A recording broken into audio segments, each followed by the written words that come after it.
Começando. E começa essa atividade agora pela manhã, dando um pontapé inicial, por assim dizer, né, nessa marcha virtual pela ciência, onde temos como grande objetivo fazer ou levar a discussão, a conversa com vocês, a importância da ciência no desenvolvimento de qualquer país. Por aqui não seria muito diferente, né? Essa primeira mesa que a gente vai estar conversando exatamente sobre fake news e saúde no contexto da Covid, agora pela manhã, ela está imersa numa série de atividades por assim dizer, que tem como participantes não só a SBPC, né? Talvez seja o principal representante desse processo, mas tem a Compós, a ABCIBER, a SBPJ, a Fundação Oswaldo Cruz, os programas de pós-graduação aqui envolvidos, tanto o PPGIX, que é o Programa de Pós-Graduação em Informação, Comunicação e Saúde, da qual eu faço parte, sou docente, sou coordenador do programa, que também funciona no Instituto de Comunicação e Informação Científica da Fundação Oswaldo Cruz. E para nós é um prazer poder dialogar com vocês, levar um pouco da perspectiva que estamos trabalhando e o que fazemos. Eu sou o Wilson Couto Borges, né, e sou pesquisador também, além de ser pesquisador em saúde pública da Fundação Oswaldo Cruz, tenho como área de interesse o trabalho na interface, melhor dizendo, entre comunicação e saúde. Eu quero dar, além de um bom dia para vocês que estão acompanhando a gente, aos companheiros Igor Sacramento e Thales Lelo, para quem eu passo a palavra na sequência para também poder dar esse primeiro bom dia a vocês. Igor, por favor.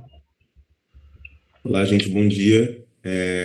Eu acho muito importante que a gente tá vivendo aqui nesse momento, construir esse tipo de momento de exceção em vários sentidos, no sentido sanitário, no sentido político. Então, acho muito importante o que a gente está fazendo aqui, essa marcha virtual pela ciência.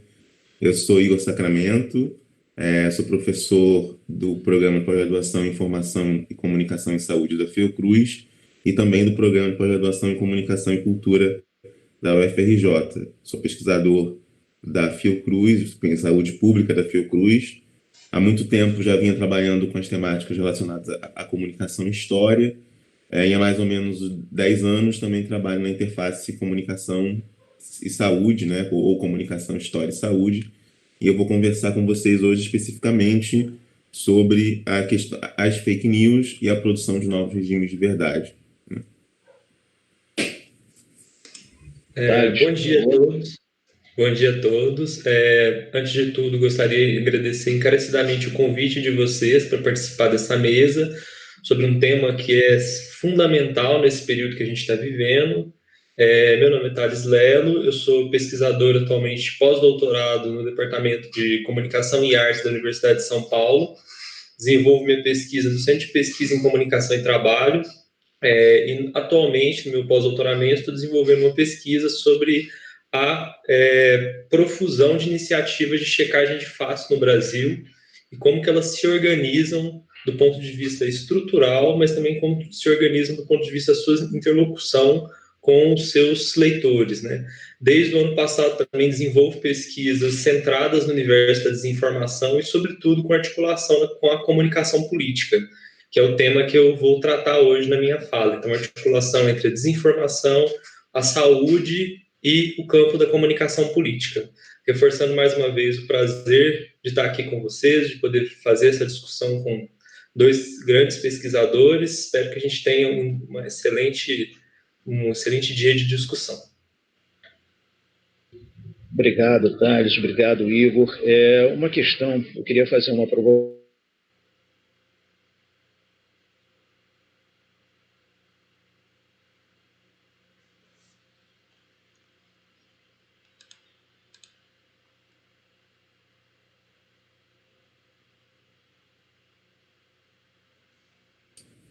Wilson, você está aí ainda? Para mim travou. Para você, Thales.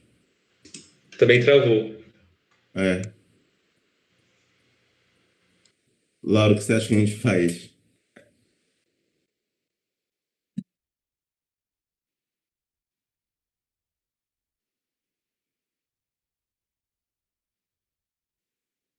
Tá bom.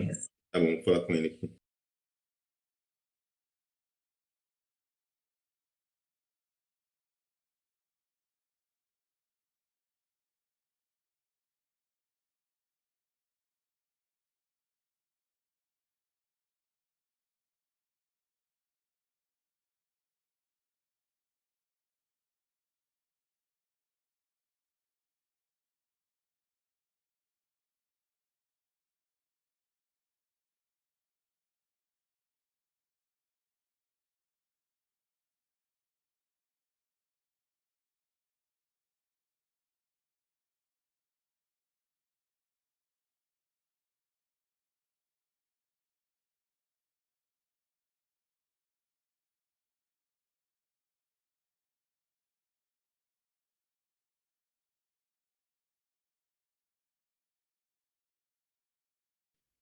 Ok.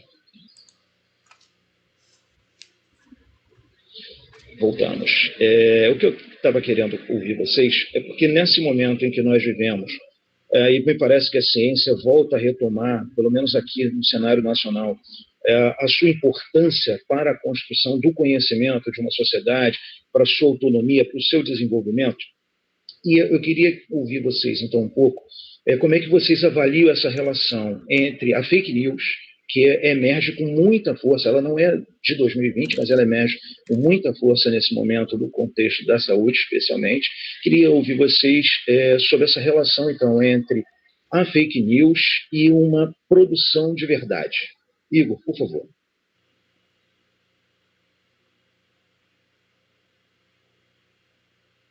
Desculpa, gente, eu deixei o microfone no mudo.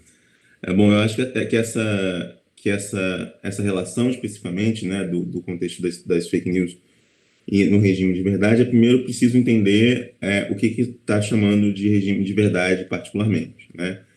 Antes de tratar de fake news, eu vou falar sobre isso também, do que são as fake news e como que elas se colocam, mas antes regime de verdade. Regime de verdade é um conceito Foucaultiano, né? Especificamente tratando o que o Foucault vai chamar a atenção de que a verdade é deste mundo e não de outro, né? Acho que é um destaque fundamental e que toda produção de verdade existe dentro de um regime de políticas, né? Palavras do Foucault, de políticas de verdade. Essas políticas de verdade envolvem um conjunto de discursos, disputas e o poder pelo discurso, o discurso como uma forma de poder também.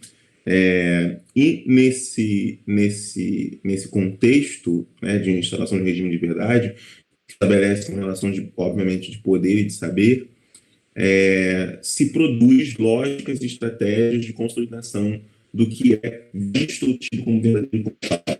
Na perspectiva Foucaultiana, a verdade ela não está na ordem transcendental, ela faz parte da ordem das lutas pelo discurso e das lutas pelo poder do discurso, né? O que nós estamos vivendo, se a gente pudesse fazer e tentar entender o que a gente está vivendo no contexto contemporâneo, é uma mudança de regimes de verdade que tem a ver com uma mudança de regime de processo de comunicação, né?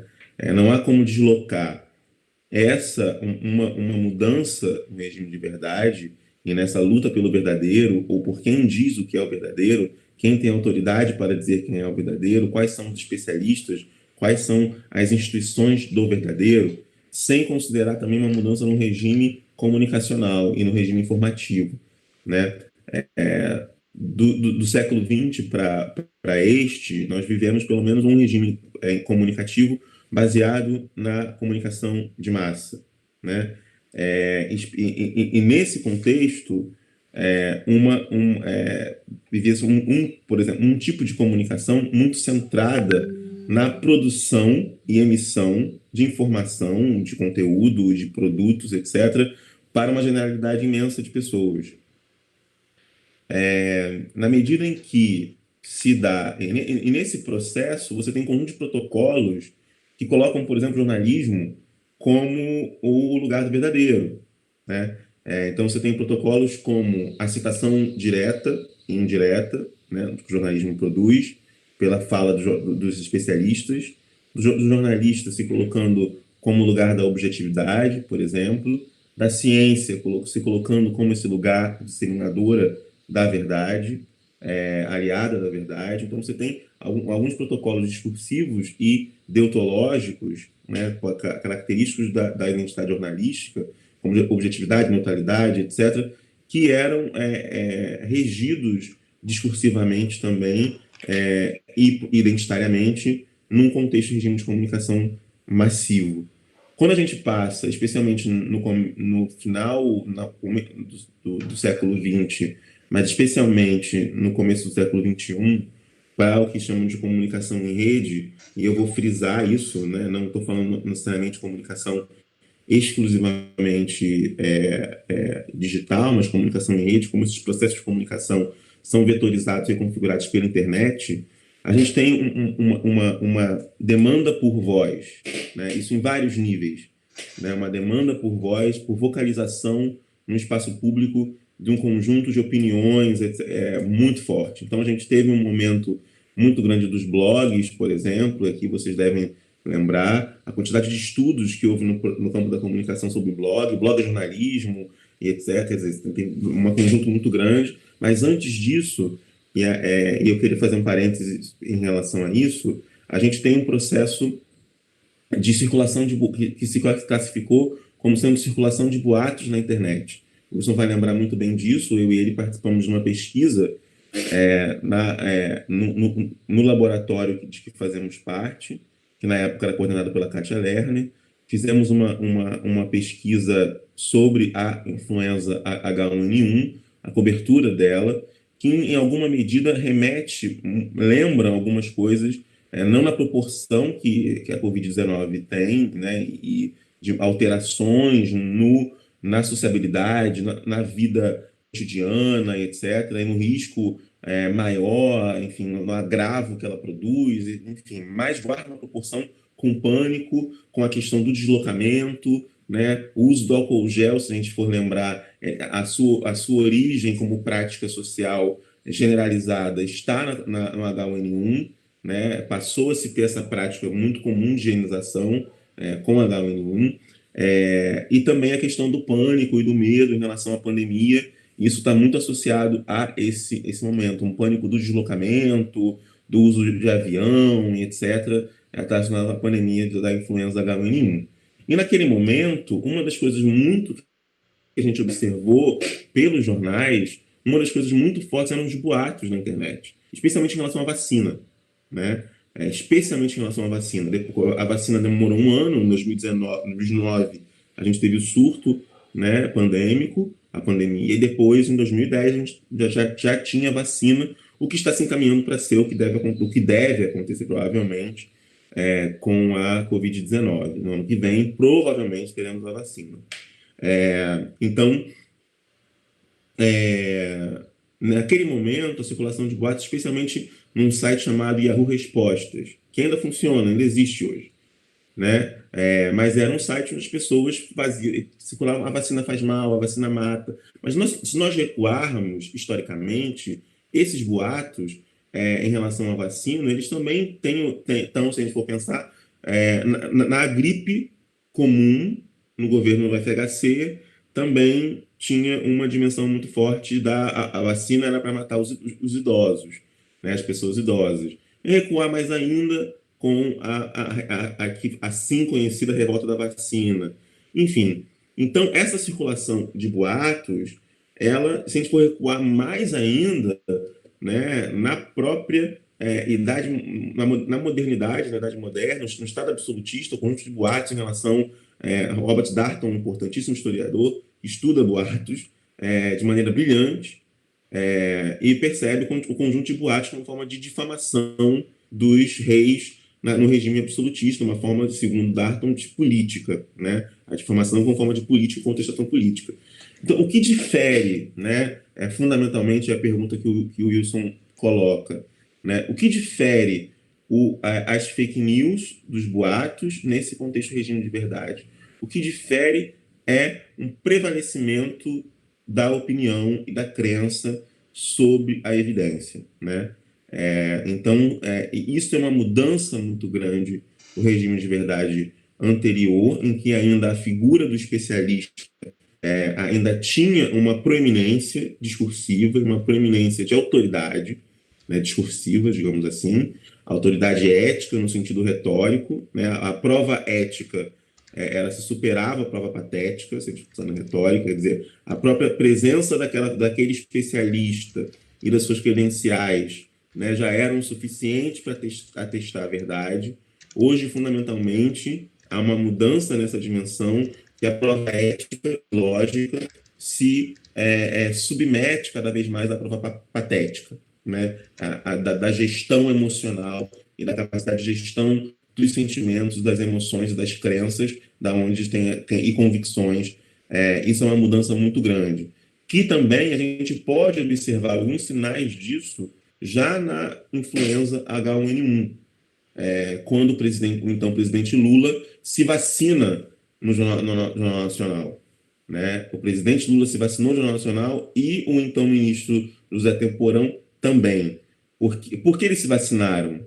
Era a lógica da experiência. Né? Já naquele momento, a lógica da experiência prevalecendo em relação à lógica da evidência. Não adiantava só o ministro Temporão, à época médico, né, afirmar, médico, sanitarista, com mestrado, doutorado, etc., afirmar que era necessária a vacina. Precisava, já naquele momento, da experiência mostrada. Né? Hoje, mais ainda, hoje há uma radicalização da necessidade da mostração, se eu posso chamar assim, da experiência. Né? Há uma necessidade da mostração da experiência, e isso está também nesse regime de verdade contemporâneo. E se a gente for observar a quantidade da própria Covid-19, né, de testemunhos sobre que eu não tive, não foi tão grave, pessoas que alegadamente tiveram, então circulam vários comentários em relação a isso nas redes sociais, testemunhos, não foi tão grave, eu não tive tanto assim, é só uma gripezinha, etc. Tal, que reforça, e aí eu já passo para o Thales, que reforça uma lógica de campanha permanente, né? Reforça excessivamente uma lógica ainda de polarização política, uma utilização da doença, inclusive pelos idólatras do atual presidente, né, mais seguidores idólatras do atual presidente, que trabalham numa lógica, né, que, em geral, é oposta à verdade científica, mas, muito curiosamente, alegadamente baseada em estudos. As falas, e pelo que eu tenho observado, são sempre falas relacionadas mais segundo os estudos, né, os estudos, etc., tal, mesmo que esses estudos não existam. Né, que estudos que opõem a ideia, por exemplo, isolamento à economia, pretensos estudos que não são mostrados, que fazem uma oposição, por exemplo, entre o uso da cloroquina ou não, a sua eficácia ou não, e etc. Isso dissemina-se cada vez mais, se é gripezinha ou não. Essa dúvida gerada no âmbito presidencial, já na esfera máxima do poder no país, isso gera uma quantidade muito grande de desinformação e fake news. Bom, eu falei. Acho que o Wilson está aí ainda, não sei.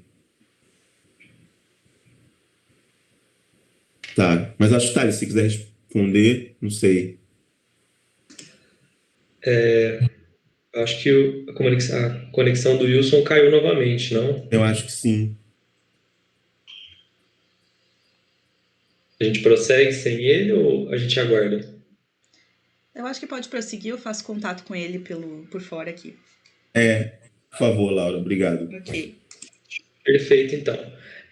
Então, acho que corroborando a fala do Igor, acho que quando a gente pensa sobre a desinformação e as fake news, é fundamental a gente fazer esse esforço de historicizar o fenômeno.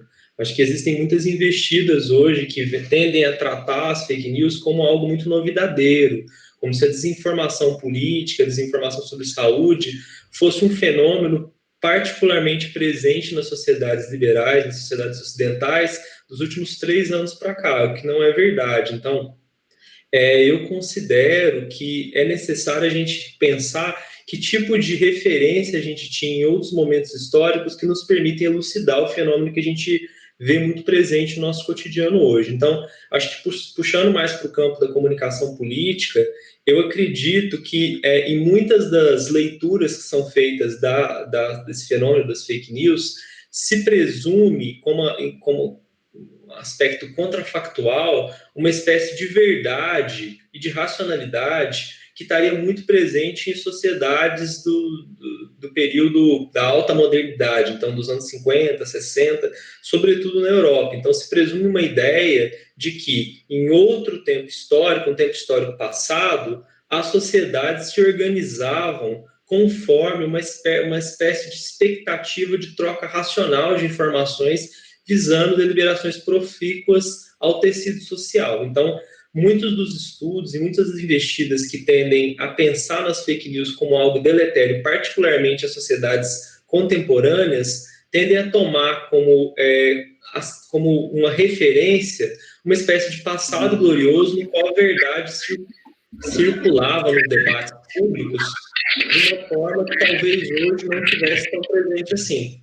Então, eu acredito que isso é bastante problemático na medida em que essa ideia de alta modernidade, essa ideia de uma referência à verdade, ela é, num certo sentido, né, uma referência normativa do modo como a sociedade se organizava anteriormente. Só que a presença de boatos, a presença de informações e a presença de desinformações, muitas vezes sustentadas pelo próprio Estado, elas sempre tiveram presente na sociedade a despeito de suas configurações. O que eu acho que muda um pouco o fenômeno e muda suas características é algo que o professor Igor também destacou, que é a emergência das tecnologias de informação e comunicação utilizadas como um canal nos quais os testemunhos se vertem como formas de confirmação de uma certa verdade da experiência.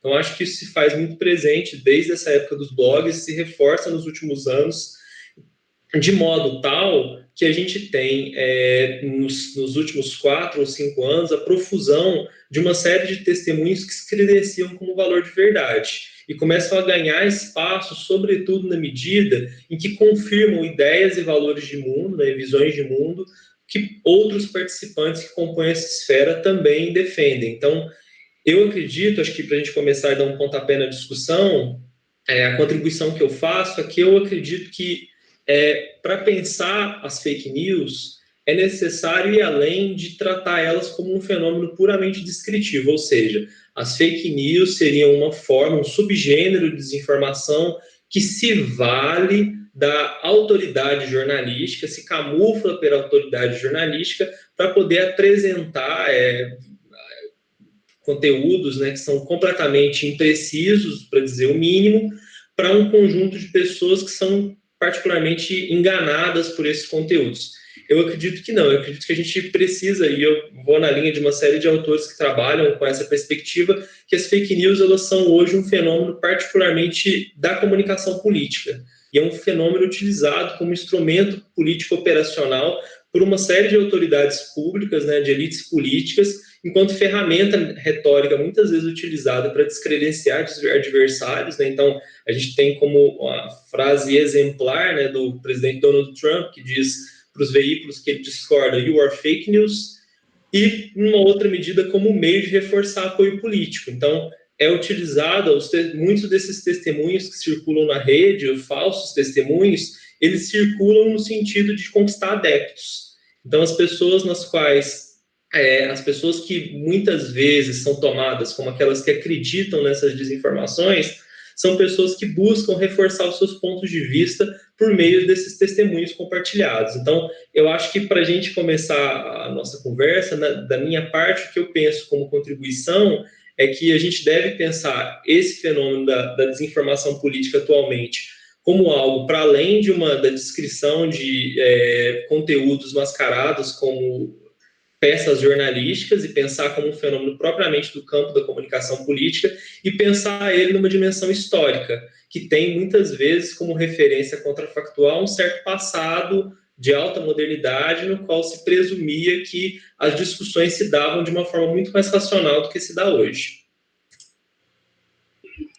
Bom, acho muito interessante a observação que vocês dois fazem, porque há uma preocupação na fala de vocês dois, a começar pelo Igor, que faz uma espécie de linha temporal desse processo.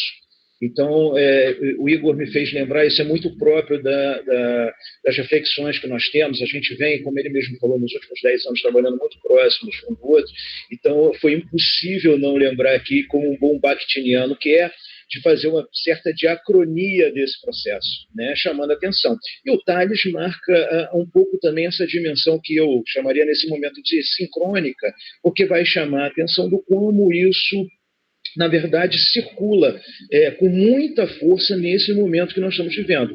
Já foi por vocês dois apontado um pouco da variação nesse processo, mas ganha muita força nesse momento. E eu tenho defendido isso em alguns fóruns, em conversas, lógico, além do prazer da gente estar compartilhando esse diálogo aqui, vai ter muita relação um pouco mais imediata com aquilo que a gente vem tendo a chance de fazer no nosso laboratório, que é o Laboratório de Comunicação e Saúde, como eu mencionei, e tem uma dimensão que aparece, eu queria voltar a ela, então tem uma dimensão que aparece na fala de vocês dois, que é muito legal, e que eu tenho dado muita força a isso. Eu queria, então, ouvir vocês sobre o quanto isso realmente seria muito característico desse momento. Eu tenho chamando muita atenção para a dimensão afetiva desse processo. Então, me parece que a fake news, ela emerge nesse momento, com todas as características que vocês chamaram, como uma dimensão afetiva que interfere politicamente. Só que neste momento que a gente está vivendo, a gente poderia pensar também que a fake news, na verdade, ela, além dessa dimensão afetiva que marca esse processo, como vocês dois destacaram, mas ela hoje tem uma característica também um pouco diferente. Ela mata. A fake news, nesse momento, mata. Então, eu queria, começo com o Tales, saber se a gente não estaria vivendo, paralelamente à pandemia, uma infodemia. E o quanto isso, dentro de uma lógica que a fake news está atravessando esse processo, pode ou não comprometer os cuidados com a saúde.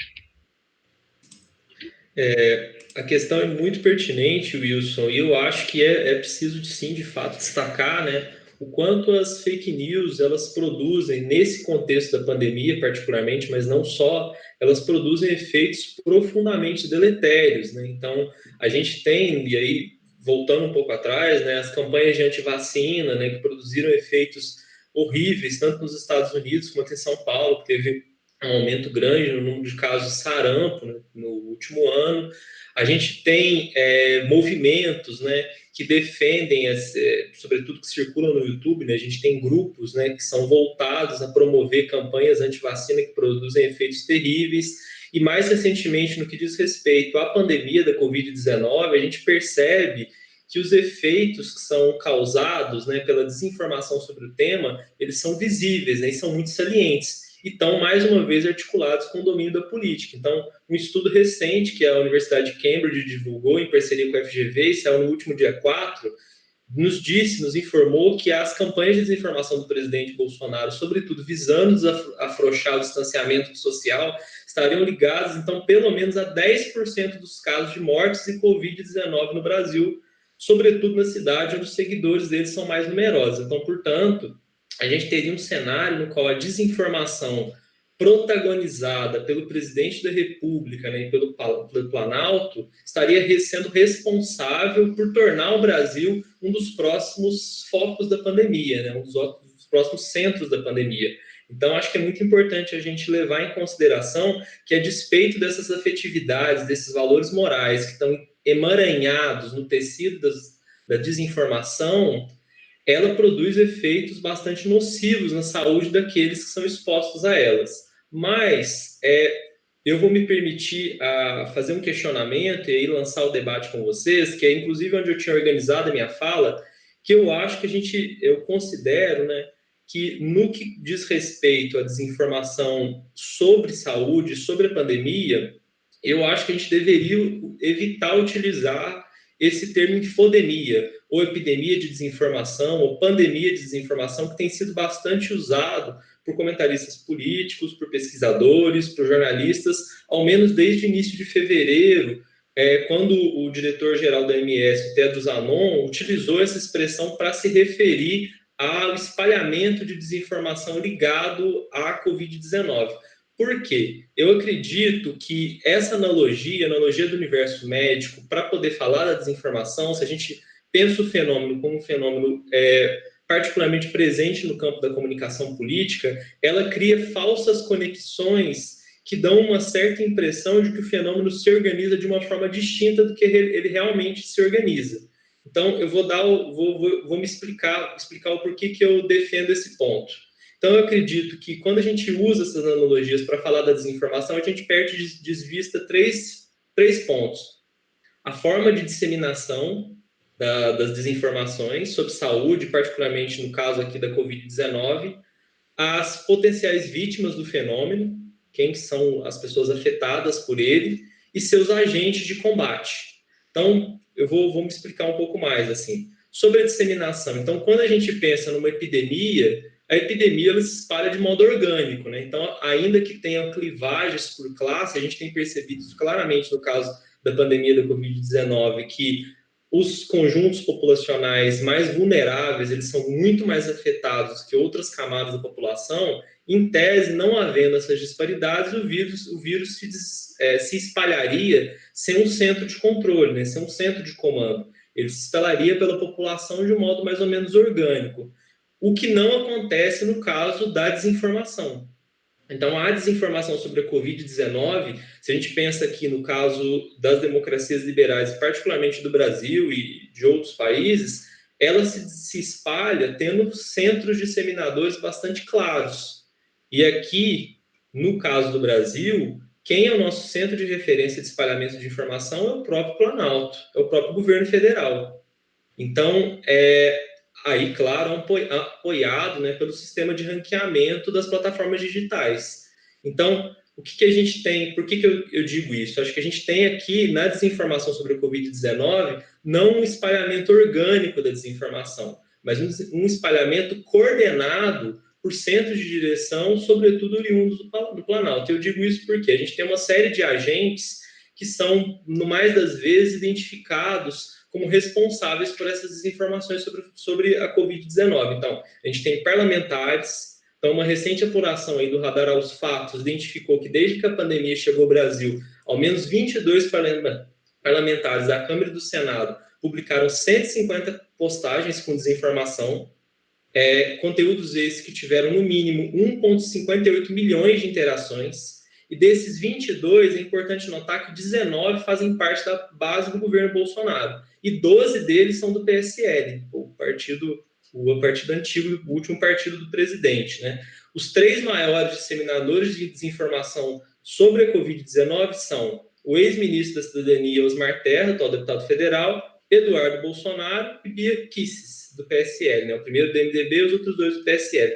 Só o Osmar Terra, que inclusive foi cotado para ministro da Saúde, ele compartilhou 38 posts com desinformação no período desde quando a pandemia chegou ao Brasil. E a maior parte deles, bem alinhadas ao discurso negacionista do presidente Bolsonaro, questionando medidas de isolamento, propagando o uso da cloroquina como cura, como panaceia para o coronavírus, e fazendo comparações equivocadas ao Covid com a gripe, que inclusive se disseminaram bastante no Brasil, né? O Osmar Terra chegou ao ponto de alegar, né, e aí fazendo por meio das suas campanhas de desinformação, sobretudo no Twitter, que a quarentena teria aumentado a taxa de contágio de Covid na Itália e que a Holanda teria conseguido controlar a pandemia sem fechar o comércio.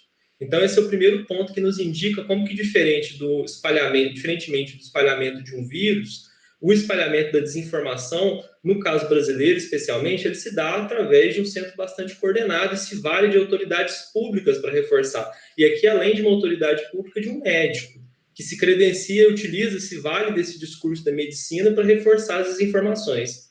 A gente tem articulado a isso também uma camada, um conjunto de apoiadores, né, que estão, de alguma forma, desde o início do governo Bolsonaro, sendo apoiados pelo governo federal. Então, produtores, donos, né, de sites muito conhecidos como produtores de desinformação, como Terça Livre, Gospel Prime, o Conexão Política, desde o início do governo Bolsonaro, já na posse eles obtiveram uma série de benefícios do governo. Então, tem uma reportagem bem interessante publicada do Intercept Brasil, no dia 29/2, que inclusive fala sobre isso, como que desde a posse, esses veículos que estavam muito presentes na campanha política de 2018, eles passaram a obter benefícios sistemáticos do governo federal. Já na posse, eles tiveram um espaço bastante privilegiado para poder presenciar a posse do presidente, muito distintamente dos outros veículos. Então, desde esse período,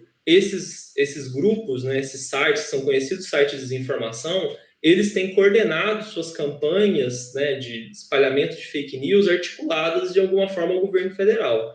Então, até porque muitas das publicações desses sites, elas são frequentemente replicadas pelos parlamentares à base de apoio de Bolsonaro, como esses três que eu citei, né? O Osmar Terra, o Eduardo Bolsonaro e a Bia Six, o que amplia o seu alcance e muitas vezes a monetização dos seus vídeos. Para dar 2 exemplos aqui, na época da tensão entre o ex-ministro da Saúde, Luiz Henrique Mandetta, e o Jair Bolsonaro, presidente da República, circularam diversas desinformações que alegavam que o Mandetta teria renovado em dezembro de 2019, sem o aval do Planalto, contratos com agências de publicidades firmados no governo da Dilma Rousseff.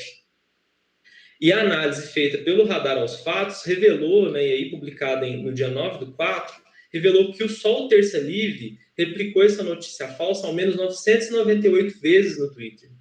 Em outra circunstância, no final de março, esses canais eles puseram dúvidas sobre os dados de mortes do Covid-19, sugerindo que o governo de São Paulo estaria acelerando as mortes ao registrar todos os óbitos no estado como causados pela Covid-19. Então, nessa época, vocês vão se lembrar bem, né, que lá no final de março já começava a se aventar por meio dessas campanhas de desinformação que os governos estaduais, para prejudicar o presidente da República, estariam inflando as taxas de mortes. Então, o governo estadual estaria registrando qualquer tipo de óbito como óbito por Covid. Então, reforçando essa ideia que era apresentada pelo presidente da República de que a Covid não se passava de uma gripezinha e que os governos que estariam tendo altas taxas de letalidade pela doença estariam, no mais das vezes, distorcendo dados para prejudicar o presidente da República. Bom, a gente tem mais uma outra série de atores, né, que estão articulados aí e que nos permitem reforçar essa ideia de que a desinformação sobre a Covid-19 ela é bastante centralizada e não se espalha de forma orgânica, como essa metáfora, essa analogia do universo médico dá a entender. A gente tem também o gabinete do ódio, né, que também há fortes indícios, né, de que o Planalto ele possui um gabinete do ódio, que é coordenado pelo vereador Carlos Bolsonaro, que ele realiza campanhas de desinformação frequentemente coordenadas às falas do presidente, com apoio de bots desses sites que eu citei anteriormente, né, que são considerados pelo presidente como mídia alternativa. Então, saiu uma reportagem recente da revista Exame, no dia 23/4, que nos informou, por exemplo, que teve coordenação de esforços para acabar com a unanimidade acerca das medidas de distanciamento social, disseminar dúvidas sobre os dados oficiais e difamar oponentes. Todas essas questões, né, coordenadas por esse chamado gabinete do ódio, que serviam para poder alimentar a base bolsonarista nas redes sociais. E, para além disso, os perfis automatizados utilizados pelo gabinete e o engajamento dos influenciadores digitais articulados a esse grupo teriam conseguido, por exemplo, subir hashtags como vírus chinês, o Brasil não pode parar, Bolsonaro tem razão, que chegaram a ser assuntos mais comentados no Twitter entre março e abril, né? E o gabinete do ódio também teria conseguido reverter a repercussão negativa do pronunciamento do Bolsonaro de 24/3, né? Quando ele fez aquele pronunciamento enérgico, inflado e repleto de falsas alegações, inclusive distorcendo falas do diretor da OMS. Ao que tudo indica, né, pelas essas reportagens nos dão a entender, essas campanhas de desinformação que têm como referência central aí o presidente da República, elas são articuladas dentro do Palácio do Planalto e são, de alguma forma, para que as falas dele reverberem discursos que já estão circulando nas redes sociais. Então, isso daria mais um motivo para a gente pensar que aqui, no caso da desinformação sobre a Covid-19, a gente tem um centro coordenado que espalha essas desinformações de modo a inflar uma certa base de apoio do presidente da República. Para além disso, a gente poderia pensar também nos bots, nas mídias digitais, né? Então, como que a gente tem uma massa de bots sendo usada, sobretudo no Twitter, para subir hashtags, ou mesmo para poder fazer falsos testemunhos sobre temas ligados à Covid-19. Acho que todos vocês vão lembrar, né? Por exemplo, daquele post do falso primo Antônio Marcos, de 67 anos, que havia sido curado da Covid-19 tomando cloroquina, e aquele post foi repercutido por uma série de pessoas. A mesma postagem, né, até gerou a brincadeira de que todo mundo teria um primo Antônio Marcos, ou então outros posts que indicavam adulteração nos registros de morte por Covid-19, isso articulado aquela campanha para poder dizer que o Estado de São Paulo estaria inflando o número de óbitos por Covid-19 para poder prejudicar a imagem do presidente da República, né? E aí teve outra história que depois acabou virando brincadeira nas redes sociais, né? Que era o falso atestado de óbito do Reginaldo Jacinto da Silva, que teria morrido pela explosão do pneu de caminhão, mas havia sido registrado como morte por Covid-19, né?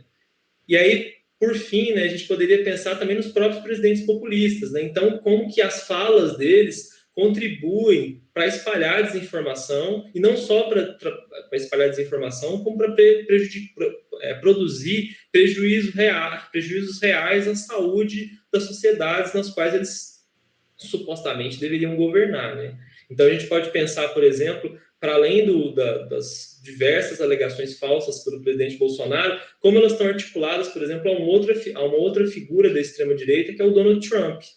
E quais prejuízos os discursos desses presidentes têm causado à população. Então, para fugir um pouco, para não ficar mais tanto centrado assim no caso brasileiro, se a gente pega o caso do Trump, que muitas vezes aqui no Brasil as suas falas são repercutidas, né, pelo alinhamento excessivo que há entre as campanhas de desinformação do governo federal e do governo estadunidense, a gente pode ver que o Trump foi um dos responsáveis, por exemplo, por reforçar a xenofobia contra a população chinesa, quando ele passou a sugerir, já no final de fevereiro, início de março, que o país teria iniciado a epidemia criando um vírus no laboratório para poder prejudicar a economia estadunidense. Então, corroendo a relação diplomática nos países. E isso acabou entrando no Brasil também, sobretudo depois com essa hashtag vírus chinês, né, reforçando esse mito, esse discurso completamente impreciso e distorcido de que a China havia criado o vírus em laboratório para poder causar um dano à economia, né? E aí, mais recentemente, talvez um caso ainda mais impactante, né, foi que depois, no dia 25 de abril, né, o presidente Trump recomendou, vocês vão se lembrar bem, um caso bem recente, ele recomendou, depois ele disse que estava falando isso em tom sarcástico, que a população deveria tomar o desinfetante Lysol para curar o coronavírus. E tomando o desinfetante, essa seria uma forma de você evitar o contágio. E os efeitos disso foram quase que imediatos. Pouco depois que ele fez essa declaração, que depois ele voltou atrás dizendo que era sarcástica, as autoridades de emergência de Maryland registraram pelo menos 100 chamadas de pessoas perguntando sobre a eficácia da recomendação, e em Nova York, pelo menos 30 pessoas foram atendidas por autoridades de saúde por terem sido intoxicadas com o produto.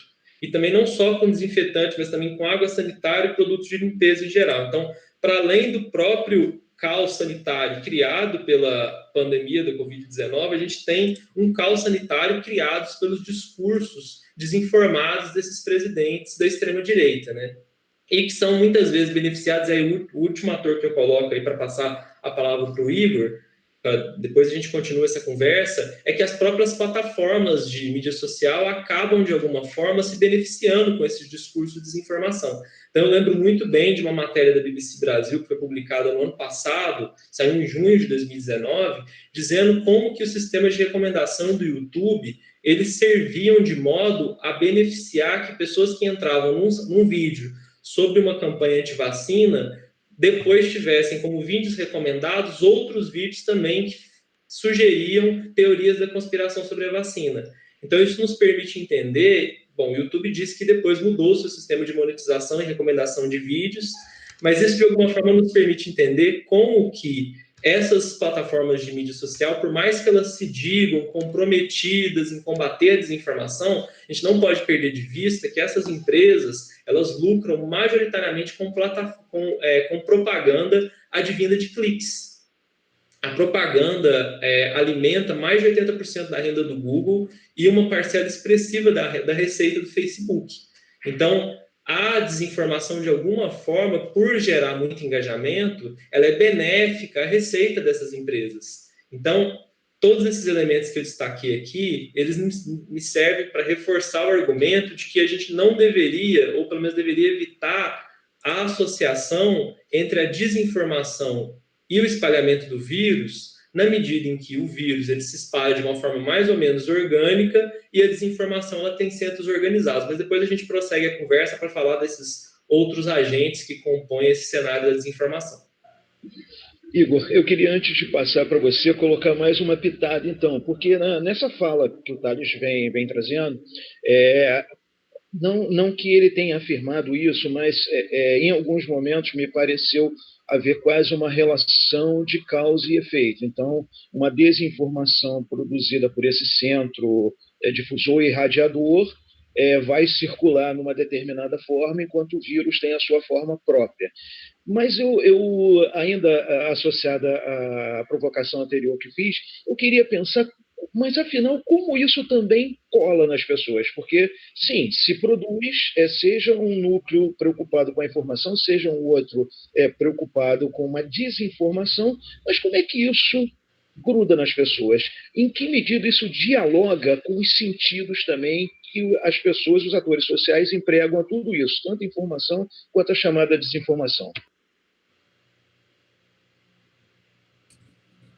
Bom, gostei muito da fala do Thales, enfim, eu fiquei anotando várias coisas aqui para poder dialogar e conversar. Eu vou responder a você, Wilson, mas eu vou tentar seguir um pouco o que eu tinha assim, anotado aqui, né? Primeiro, eu acho que a gente precisa, mas te responde em alguma medida. Por quê? Primeiro, eu acho que a gente tem que passar da lógica do negacionismo para o afirmativismo. E eu vou cobrar isso. Não é negação. E aí eu estou entendendo isso entendendo que o discurso produz realidade, e partindo desse pressuposto, que é o pressuposto com o qual eu trabalho, se a gente fala em negacionismo, a gente está, na verdade, partindo de um pressuposto muito bem localizado, que é a nossa comunidade, né, de pensadores, cientistas, etc., e afirmando que aquilo não é pensar, é o outro do pensamento, né? Eu acho produtivo, né, numa lógica Foucault-Bakhtiniana, acho mais produtivo se pensar em afirmativismo. E há uma radicalização desse afirmativismo.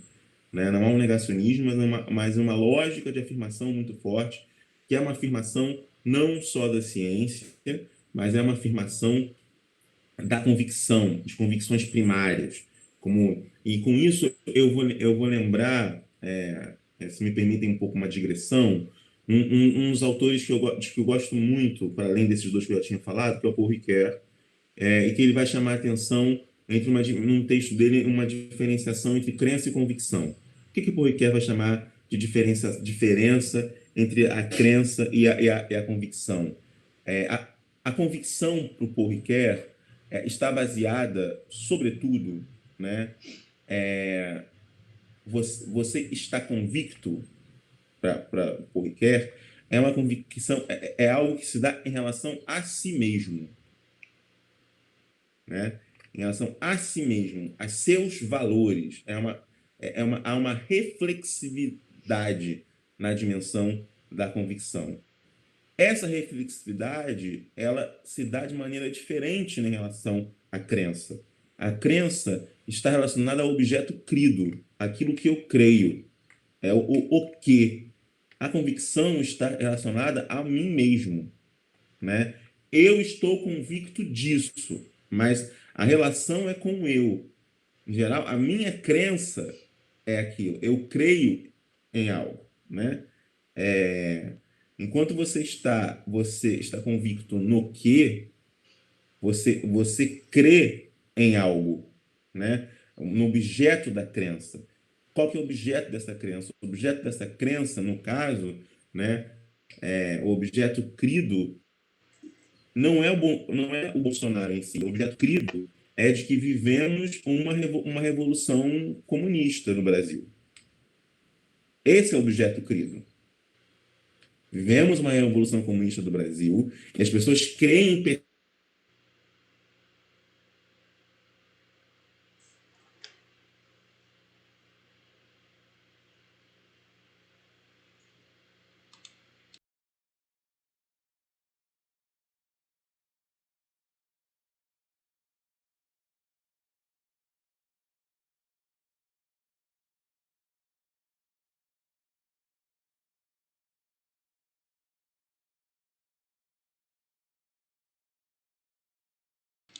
Tá.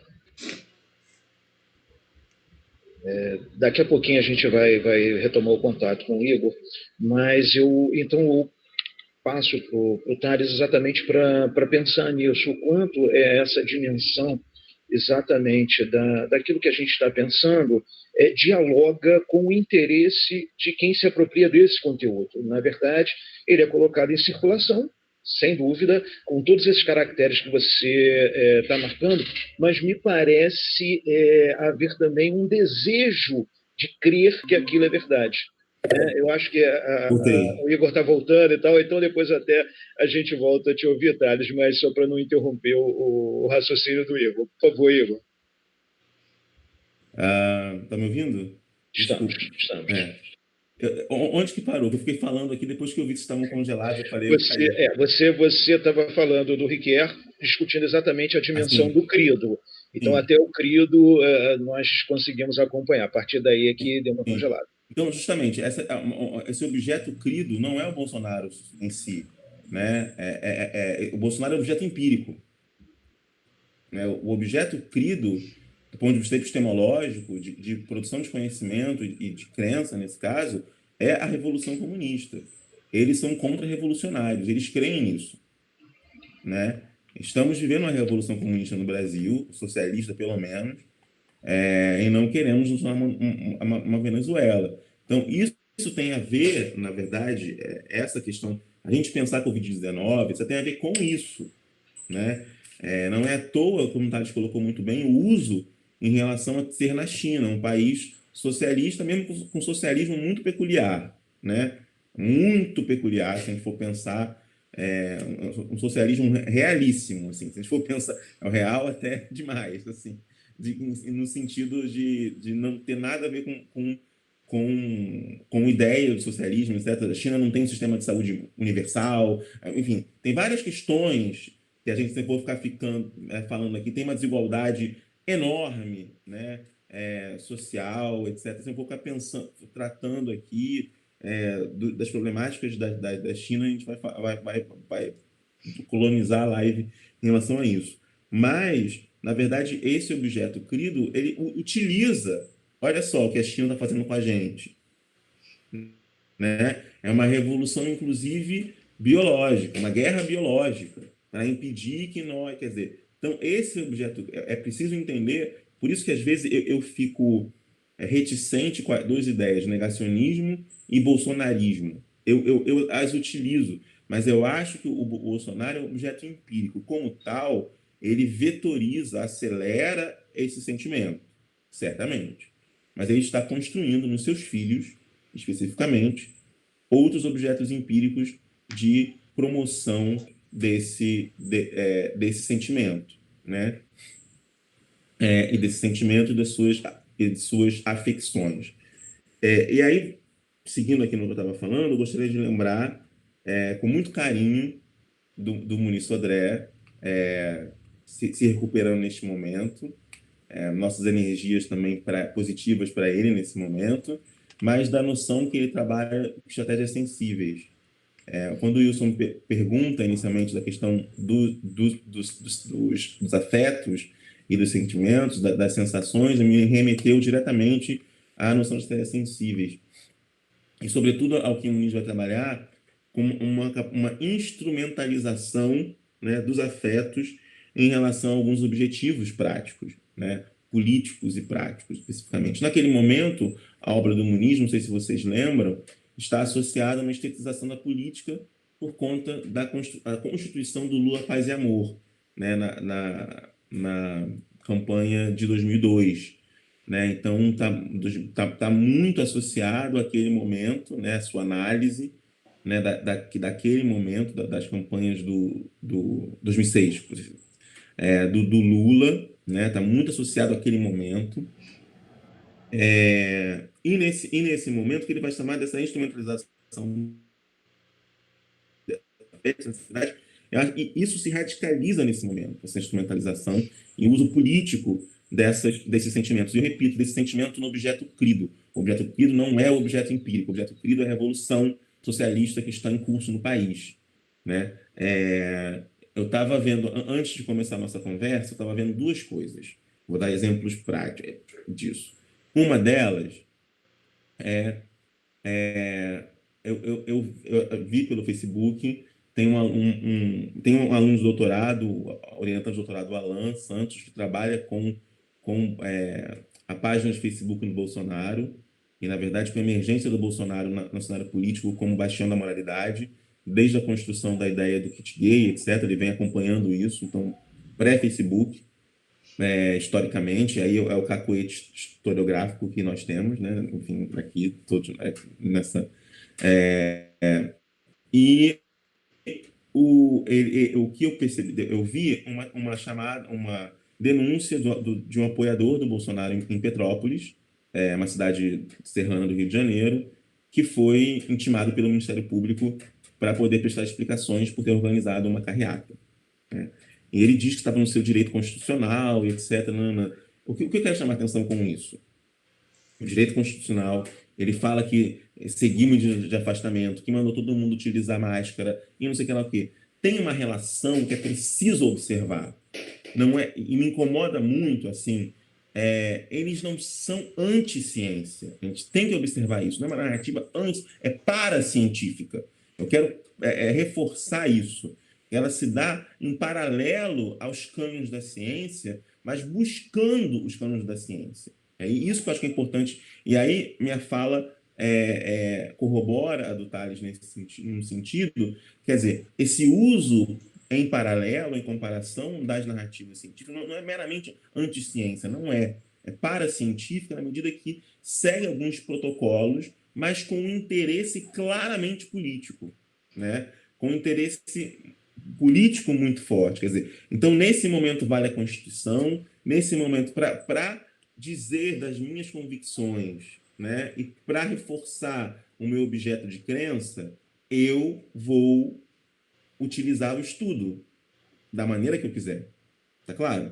Então você estuda, né, você utiliza esse estudo da maneira que você quer a partir desse momento, né, da maneira que se quer. Uma outra coisa que eu fiquei pensando na fala do Tales, eles já chegam no que isso provocou, eu seria mais radical ainda, né, nesse léxico epidemiológico, a utilização desse léxico epidemiológico da questão da infodemia. Também me incomoda essa noção, uma noção que me incomoda muito, porque você cria uma analogia da informação com o vírus, né? E aí eu vou lembrar um livro da pesquisadora da Fiocruz, Dina Cerezina, em que ela fala da transmissão, a epidemia pensando a transmissão, do contágio à transmissão. Então, se a gente pensava antes, assim, Idade Média, como a Idade Moderna, a noção de contágio, do miasma, né, que se achava que era pelo ambiente que havia esse contágio, a contaminação, né, por uma doença. Você tem uma outra dimensão na Idade Moderna, na lógica da transmissão, né? Não é mais a lógica da transmissibilidade, mas como que não é o ambiente necessariamente que contagia, mas é especialmente a transmissão que se dá entre os seres vivos, né? Nessa lógica, eu diria que, porque aí você reforça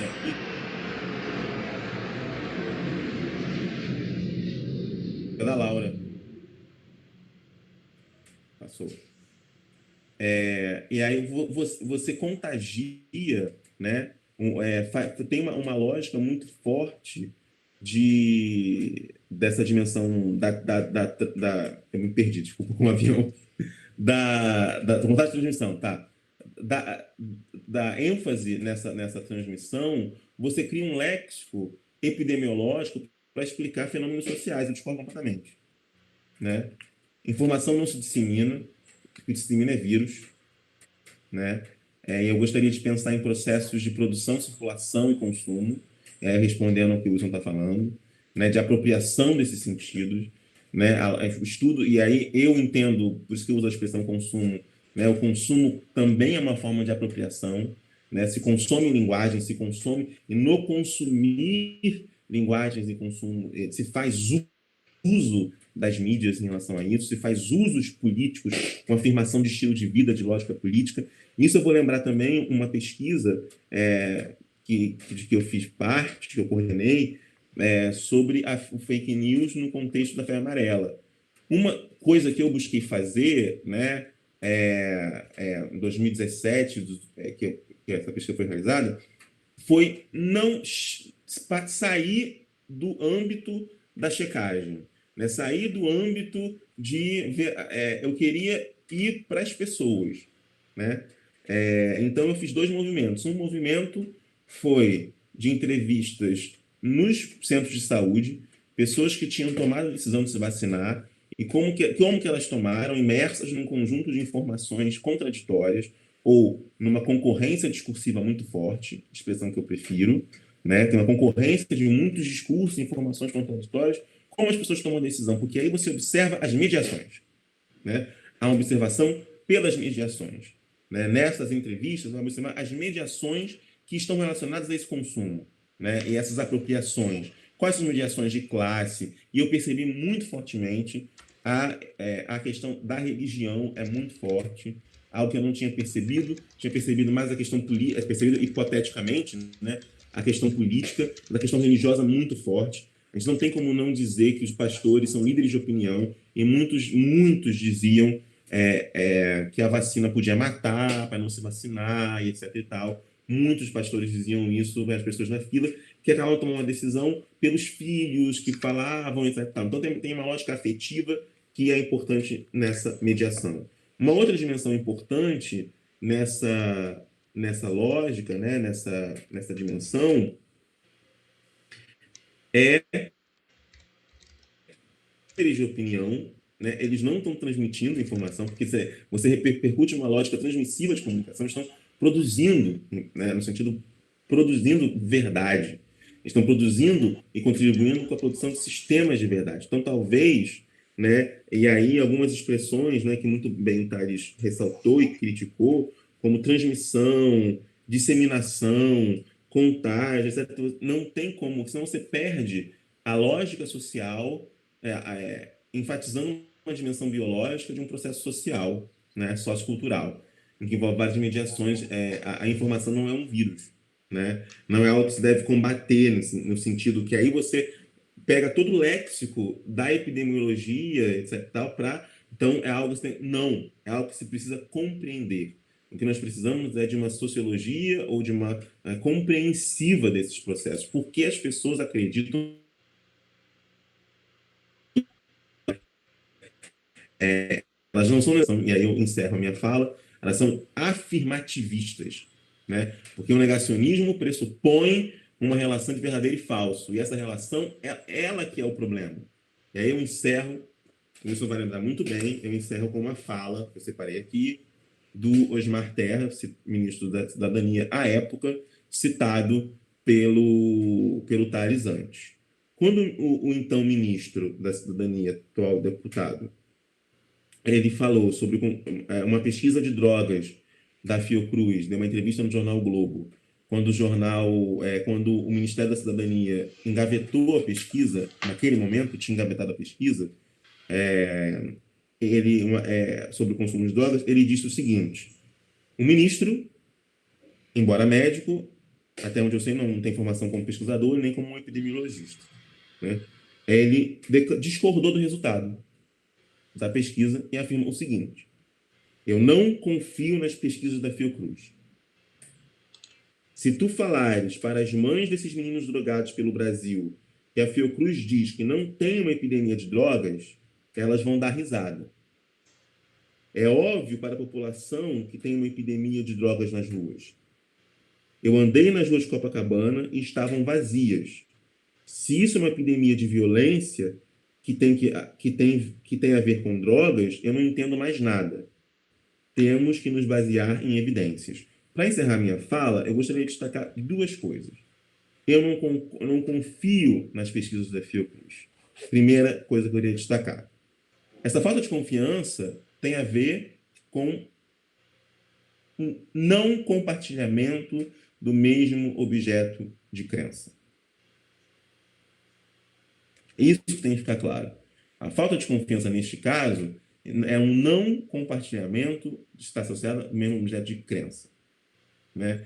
Alguns objetos de crença, nesse caso aqui, o objeto de crença é a moral das famílias. Então, você já quer afirmar esses determinados valores morais de que eu estou vendo, né? Existe uma epidemia, quer dizer, então é uma lógica que a gente tem que combater, já ia incorrer no erro, que a gente tem que refutar, né?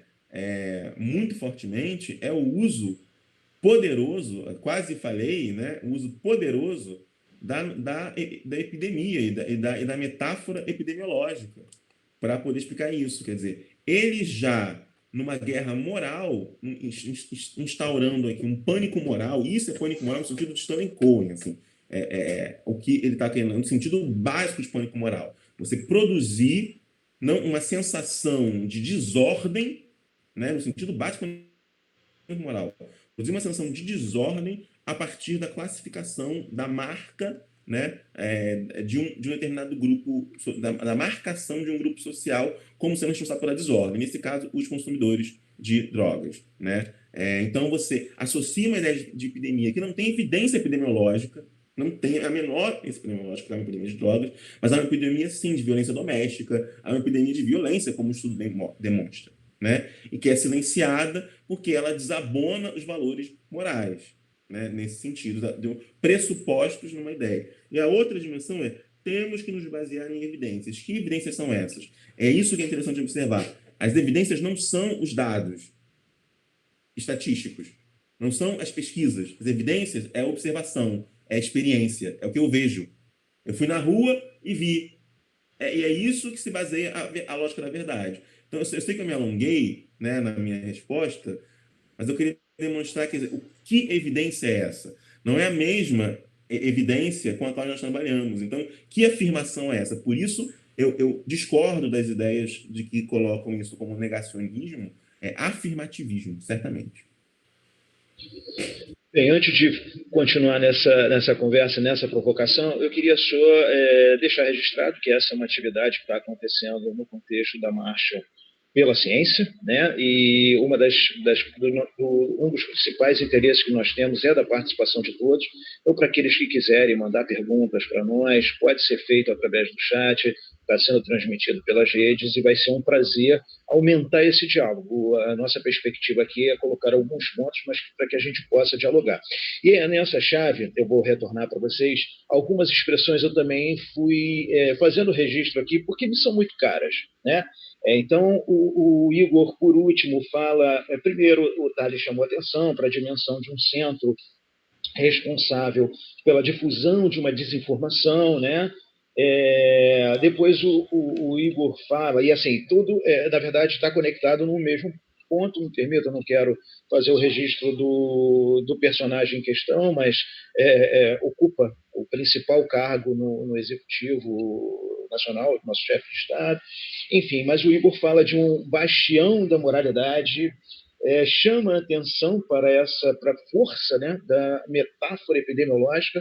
Eu lembro ainda com uma alegria muito grande do que foi o resultado da nossa pesquisa lá, já está perto de completar 10 anos, né, da H1N1, e nós vimos exatamente o quanto desses elementos aparecem atualizados nesse momento no enfrentamento da Covid.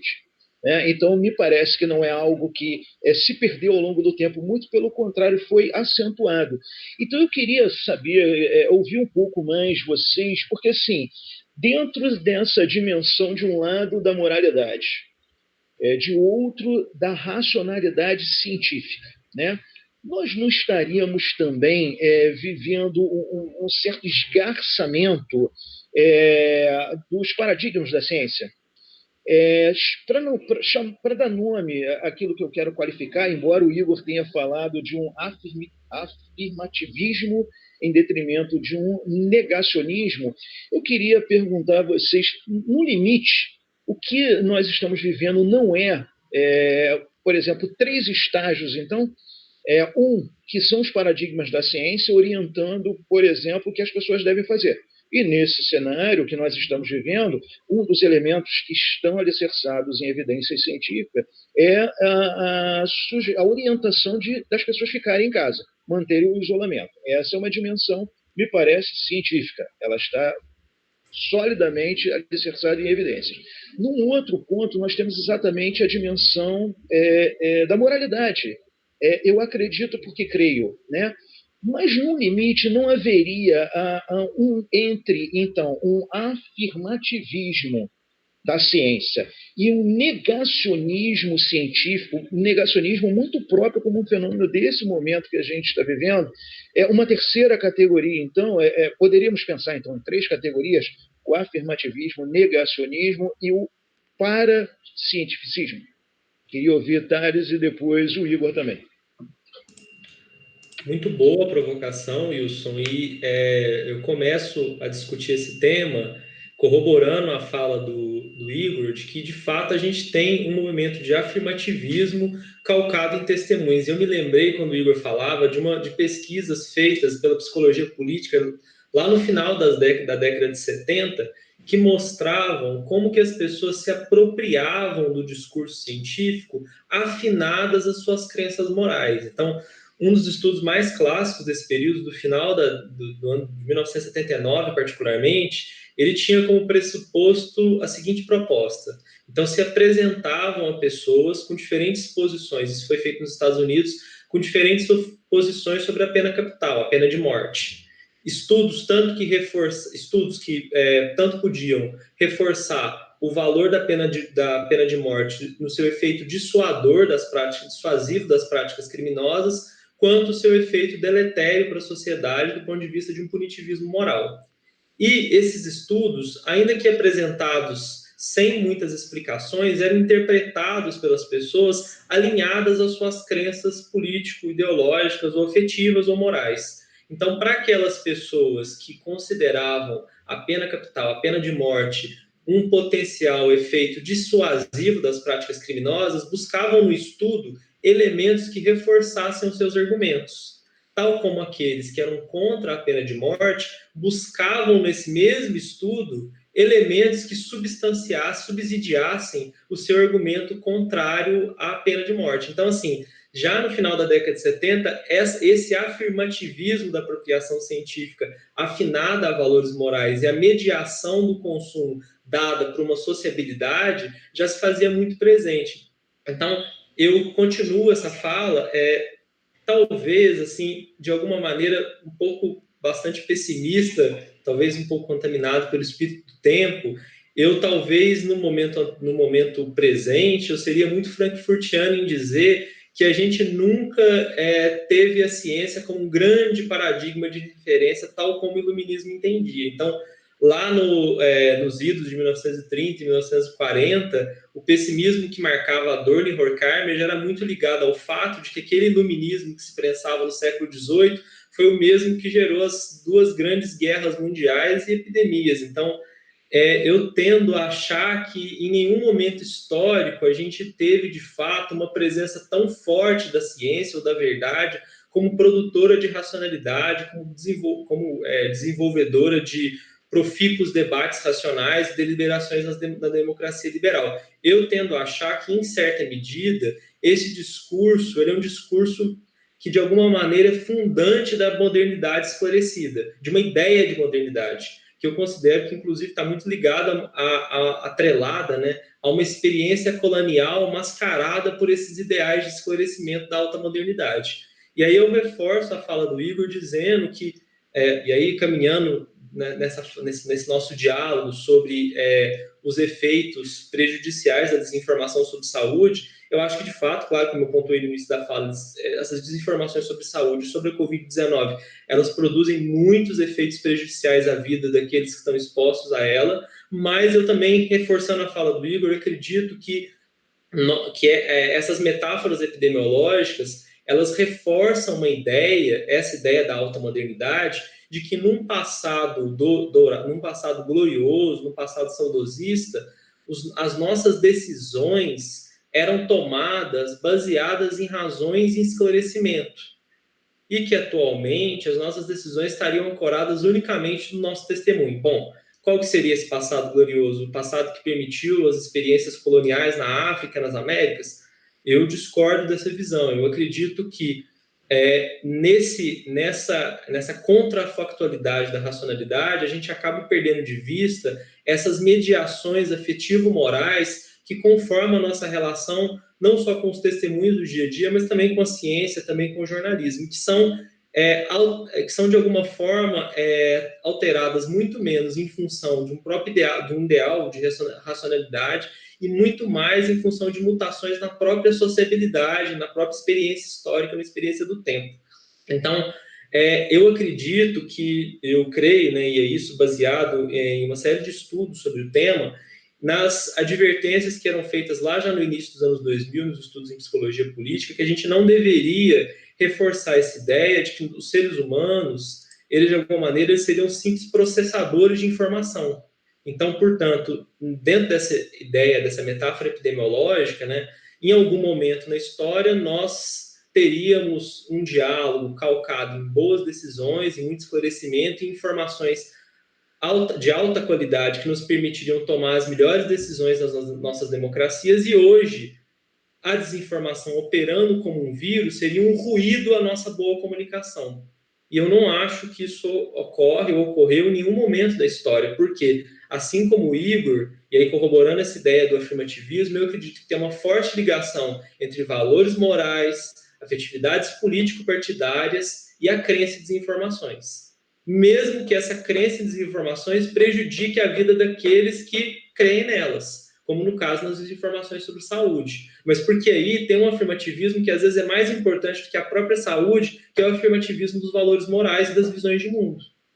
Então, as desinformações sobre a Covid-19, no mais das vezes, elas despertam e elas têm despertado muito sensibilidades morais daqueles que compartilham elas.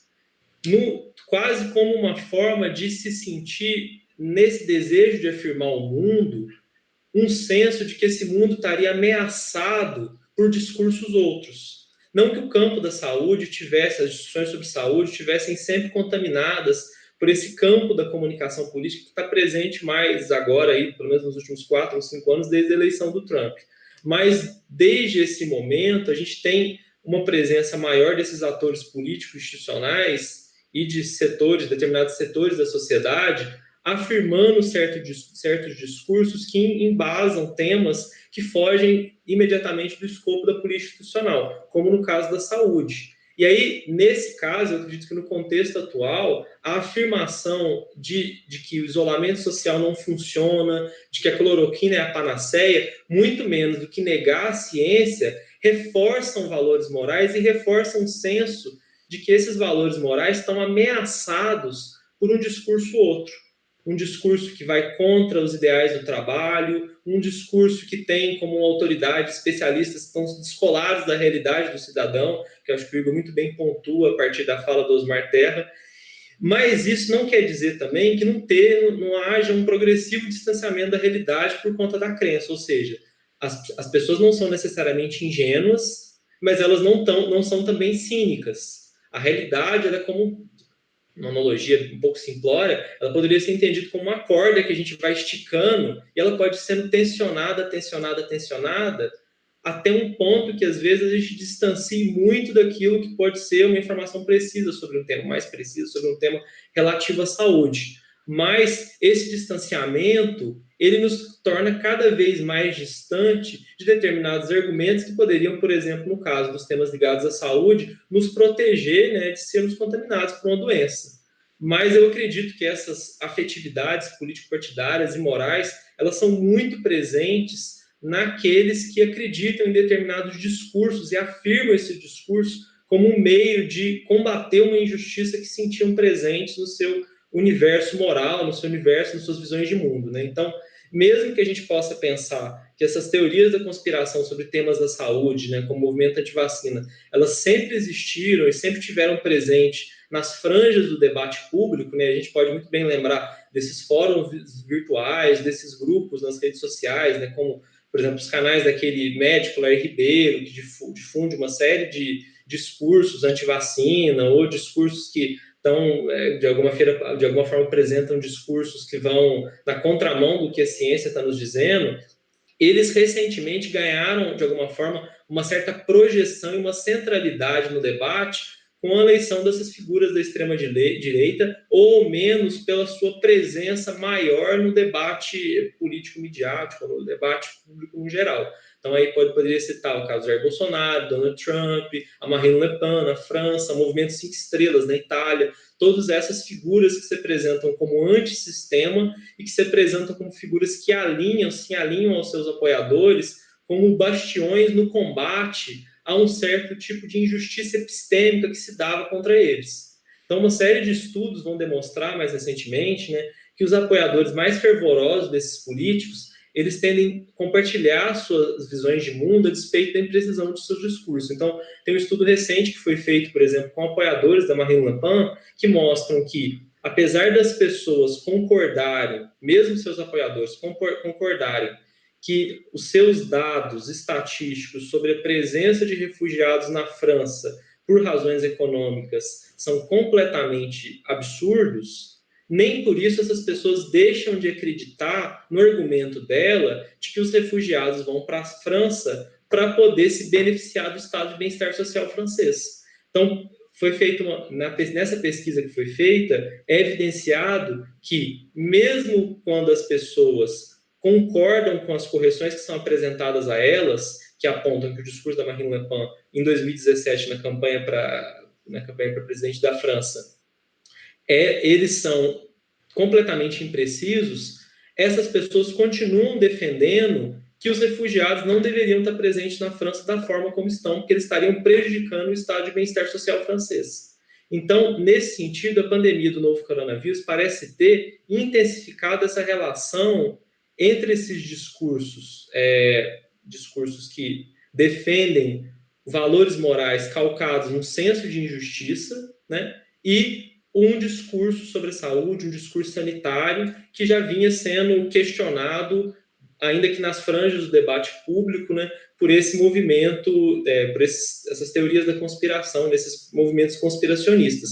E aí a gente pode pegar exemplos bem recentes desse fenômeno, né, que são, por exemplo, as torres de 5G que foram incendiadas recentemente no Reino Unido, por teorias da conspiração que foram espalhadas por agitadores da extrema-direita. Então, casos como esses foram registrados em ao menos 3 cidades na Inglaterra, né? Birmingham, Liverpool e Melbourne. As carreatas contra o isolamento social no Brasil e nos Estados Unidos, em meados de abril, que foram organizadas por líderes da extrema-direita e por políticos, né? E que tiveram forte apelo entre essas pessoas que consideram que seus valores morais estão ameaçados e que precisam defender esse discurso antissistema como uma forma de proteger os seus valores. Então, vocês devem se lembrar que tanto nas carreatas no Brasil como nos Estados Unidos, os discursos que são mais pronunciados a favor, né, das medidas de afrouxamento do isolamento não são discursos que negam necessariamente a ciência, mas que afirmam outros valores que são considerados por eles mais importantes, por esses apoiadores. Por exemplo, a defesa do trabalho, então o trabalho como um valor primordial, a defesa da liberdade de movimento, inclusive nos Estados Unidos, amparada pelos extremistas, né, na Constituição, né, numa interpretação da Constituição, contra o comunismo, contra uma ideia de comunismo aí, representado pela China. E aí a gente tem esse movimento presente também, agora bem mais recente, no último dia 1, naquelas imagens horríveis, né, de apoiadores do Bolsonaro que atacavam profissionais da saúde. Então, essas pessoas não necessariamente estavam negando a ciência, mas estavam afirmando que os profissionais da saúde estavam prejudicando outra coisa, que é o quê? O direito das pessoas trabalhar, o direito das pessoas conseguir o seu sustento. Então, antes de prosseguir, depois para a gente discutir quem seriam esses agentes de combate à desinformação, o que a gente pode pensar nesse cenário como estratégias para compreender o fenômeno, eu passo a palavra para o Igor e para o Wilson, para que a gente possa continuar o debate. Ótimo, ótimo, Thales. Eu queria só fazer o registro da participação do nosso companheiro, o Roberto Habib, que é uma pessoa muito querida e está acompanhando a gente lá no chat, o Roberto, o Igor, chama a atenção exatamente ligando. Eu acho que assim, uma das coisas que está dando muito prazer a gente fazer essa conversa aqui é como que as coisas vão se conectando, embora a gente, lógico, tenha uma premissa de origem, mas vai construindo nesse momento. Então, o Tales chama atenção para movimentos e caracteres que estão presentes há muito tempo na nossa sociedade. E o Roberto faz um comentário lá no chat exatamente nessa direção, marcando o quanto esses elementos já estão, eles são constitutivos do nosso tecido social. E aí eu queria, ao passar para você, Igor, pensar também o quanto comunicação, nós da comunicação, como campo científico, podemos olhar então para este processo para também produzir conhecimento científico para além daquilo que a gente está chamando a atenção aqui. Bom, eu concordo plenamente, né, com o que vocês colocaram. Eu acho que tem uma questão que eu vou insistir bastante, que é uma questão, que é a questão moral, né? Eu vou insistir bastante nela, porque ela faz essa dimensão político-partidária difusa.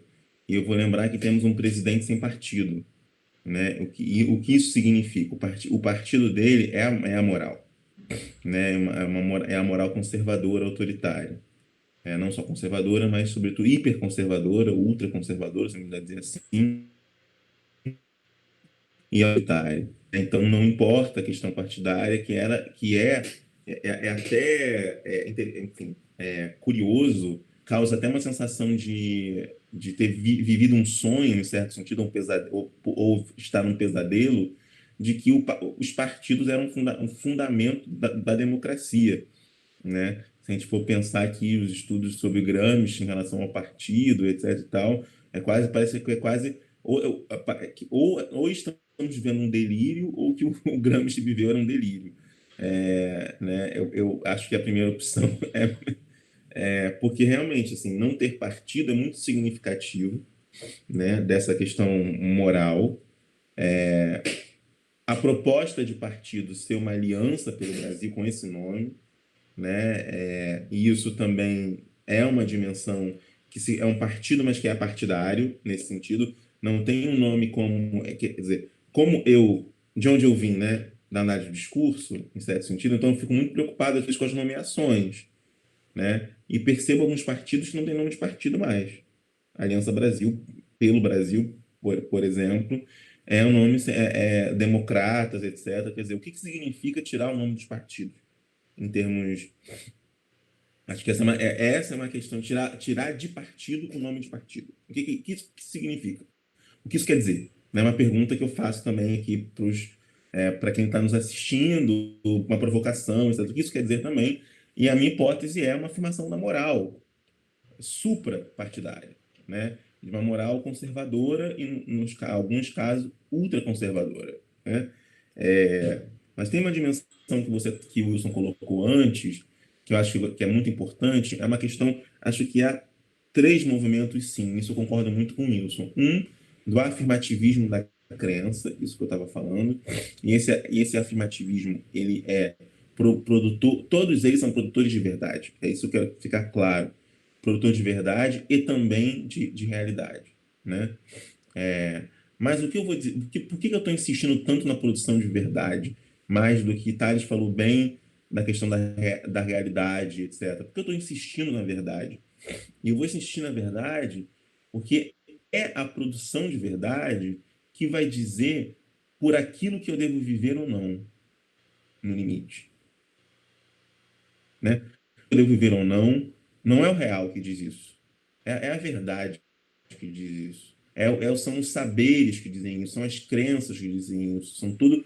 Quer dizer, aquilo por que eu devo viver ou não, aquilo por que eu devo morrer ou não, aquilo por que eu devo, né, em que eu devo acreditar ou não. Por isso que eu vou insistir, não estou discordando, Thales, eu estou só insistindo na verdade, na produção de verdade, como uma dimensão produtiva que implica no modo como as pessoas se entendem e como entendem o mundo, né? E nesse caso, nessa relação de quem pode morrer ou não, ou por que eu posso morrer ou não, eu vou destacar aqui, obviamente, os comentários velhofóbicos, né? Nesse momento que a gente está vivendo, é extremamente. Ah, mas já são velhos, já estão prontos ou preparados para morrer, né? Se não fosse Covid, seria outra coisa. Quer dizer, o que que isso diz sobre sociedade, né? O que isso diz sobre a nossa sociedade, o que isso diz também sobre a produção concreta, né, na vida dessa verdade, né, desse afirmativismo da crença. É a tal ponto e eu imagino que alguma dessas pessoas, ou espero que alguma dessas pessoas, se saírem desse delírio, pudessem ver o absurdo que estão falando, mas não vão. Por que não vão? Porque aquilo é a verdade. A produção da verdade envolve, portanto, uma produção do real. Quando eu produzo a verdade, eu também produzo o real, né? E esse real não é necessariamente o real concreto, histórico, etc. É o real imaginado, tá? É o real que permanece, aí se a gente for, é um real intrinsecamente relacionado à imaginação, intrinsecamente relacionado à crença, intrinsecamente relacionado aos valores, né? Que se produz nessa relação. Esse real que se produz nessa relação, uma relação moral, né?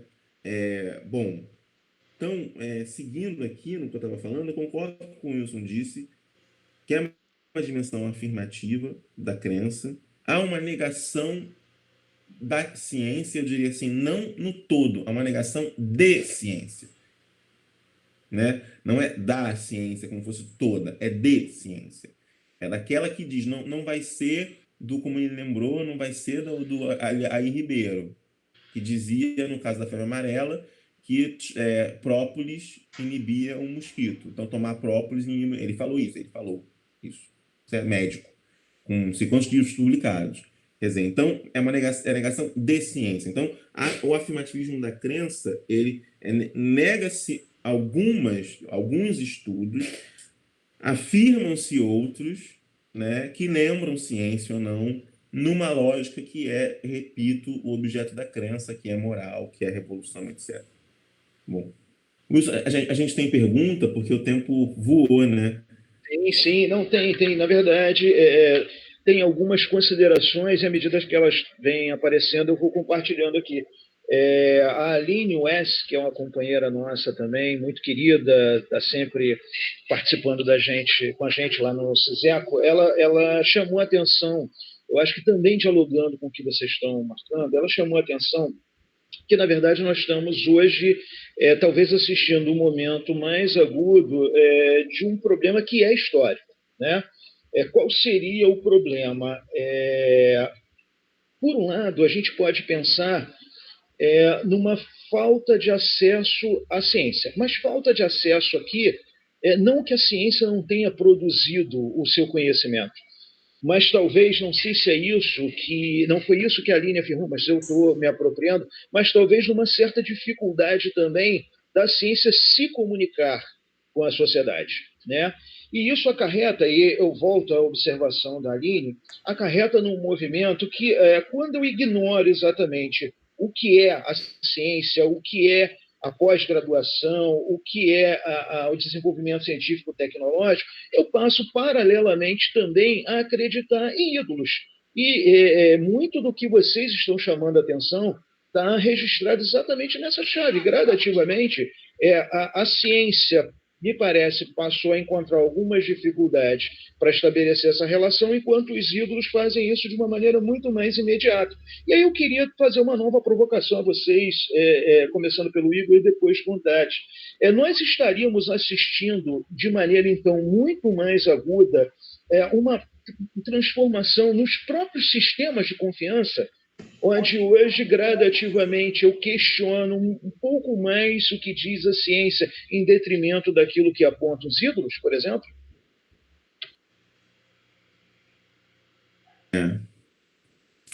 Eu vou responder de duas formas. A primeira, né, que você disse aí do comentário da Aline, em relação à comunicação científica, né, capacidade de comunicação pelos cientistas, eu acho que essa é uma discussão importante, mas ela deve ser vista num espectro mais amplo.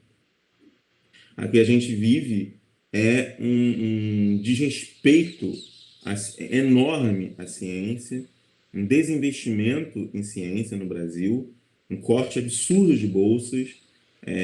Então, quer dizer, eu acho que o processo da comunicação, eu concordo, né, em grandes medidas, mas isso tem a ver, não é responsabilidade do cientista comunicar sua pesquisa. Começa por aí, né? Há profissionais que podem fazer isso, mas o desinvestimento na ciência cobra de nós, inclusive, o lugar de sermos divulgadores da nossa própria pesquisa. Quer dizer, se a gente for pensar em outros países do mundo, né, e eu tenho muito contato com a França, por exemplo, você tem departamentos em que você tem um jornalista especializado em divulgação científica e que vai fazer a comunicação científica dos projetos das pessoas, resultados dos projetos, que vai revisar, que vai ter o contato com a editora, que, né, enfim, vai meio que nesse contato com a editora, né, com as editoras ou jornais e tal, falar do pesquisador tal que faz isso e tal, nos departamentos. Não é uma coisa da assessoria de comunicação de uma universidade, é no departamento. Quer dizer, então é uma outra lógica, completamente diferente. Pessoas recebem para isso, são pagas para isso e especializam nisso. Quer dizer, então, acho que a gente tem que observar isso de maneira, uma lente muito ampla, né? Porque senão a gente reforça a lógica da precarização, quer dizer, transferindo para o cientista, além de pesquisar, além de orientar em condições precárias que nós fazemos, né, no Brasil particularmente, pagando coisas do nosso bolso, essa é a realidade, indo para congresso com dinheiro no nosso bolso, indo para eventos com dinheiro no nosso bolso, comprando um livro com dinheiro no nosso bolso. Se a gente vê no Canadá, por exemplo, meus colegas, você compra livro com o seu dinheiro? Eu falei, não, porque eu tenho tantos $1000 para comprar livro. Eu falei, não tenho nenhum real, é meu salário, né? Enfim, então tem essa dimensão que eu acho que a gente tem que ver com um olhar mais amplo, né? Do que... Mas em relação a essa comunicação dos ídolos, eu estou muito frankfurtiano, como o Thales está. Eu estou lendo com os meus... Ia, né, até a pandemia interromper o processo, ler ensaios de psicologia social e psicanálise do Adorno, em que ele tem 2 textos sobre propaganda fascista e psicologia freudiana. E eu concordo com a análise adorniana, nunca antes concordei tanto, assim. E concordo com a análise adorniana bastante nessa dimensão da constituição do líder. E uma das características que ele coloca na propaganda fascista é a questão moral, é o valor moral. As pessoas estão ali, na verdade, o líder encarna um conjunto, é um líder narcísico na interpretação do Adorno. Mas que narcisismo? Porque ele é o espelho de quem o segue. Né? As pessoas, e isso que é o que é o mais, talvez assim, perturbador para nós, as pessoas se reconhecem naquilo que hoje, em quem hoje lidera. Elas se reconhecem, elas se sentem representadas por aquele. Só que é mais forte, numa lógica de espelhamento. Né? Eu sou aquilo também. Ele faz parte de mim. Então, eu acho que essa é uma questão que a gente deve, e aí, para a pergunta que o Wilson fez, eu deixo mais uma pista, né, para a gente pensar a noção de carisma, que eu não falei, mas é só para a gente pensar, a noção de carisma associada à noção de narcisismo, como um modo de pensar esses heróis, ídolos, no contexto contemporâneo, e vai ser uma fala que a gente vai ter à tarde em relação a isso. Bem, antes de passar para o Thales, eu queria fazer aqui o registro também da participação da Patrícia Barcelos, que achou importante essa ideia afirmativa de apropriação do discurso científico atravessada por uma mediação do discurso religioso como uma maneira da gente não perpetuar o estereótipo da ignorância e da carência. concordamos plenamente com você, acho que falo o nome dos companheiros aqui, e muito bem apontado, Patrícia. Antes de passar para o Thales, a Kátia Okamura também pede para que ele fale novamente sobre o nome do estudo que foi feito sobre fake news pela Universidade de Cambridge. Tá? E ouvimos o Thales para fazer uma última rodada rapidamente em função do nosso horário.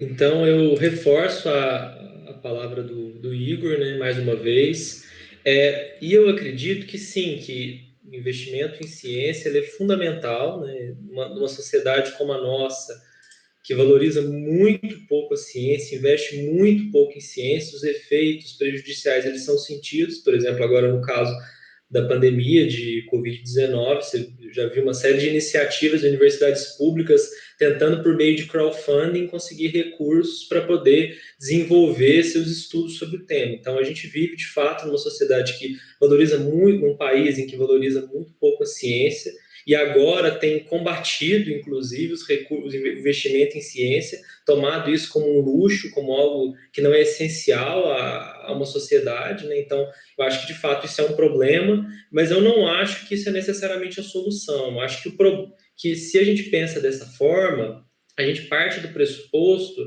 de que as pessoas são intrinsecamente ingênuas, né? Nós somos intrinsecamente ingênuos, irracionais, e que, portanto, nós não seríamos enganados pela desinformação se tivéssemos boas informações disponíveis. Só que aí é a minha discordância nesse sentido, né? Inclusive, mais uma vez, com essas metáforas epidemiológicas, porque, assim como o Igor disse, eu não acredito que nós somos intrinsecamente ingênuos ou virtuosos, assim como eu não acho que nós somos intrinsecamente cínicos, mas nós somos sujeitos morais. As nossas decisões são baseadas em valores morais. A gente vê o mundo a partir das lentes da moralidade. Então, por mais que o investimento em ciência seja fundamental, eu acho que em nenhum momento da história ele nos preveniu de catástrofes.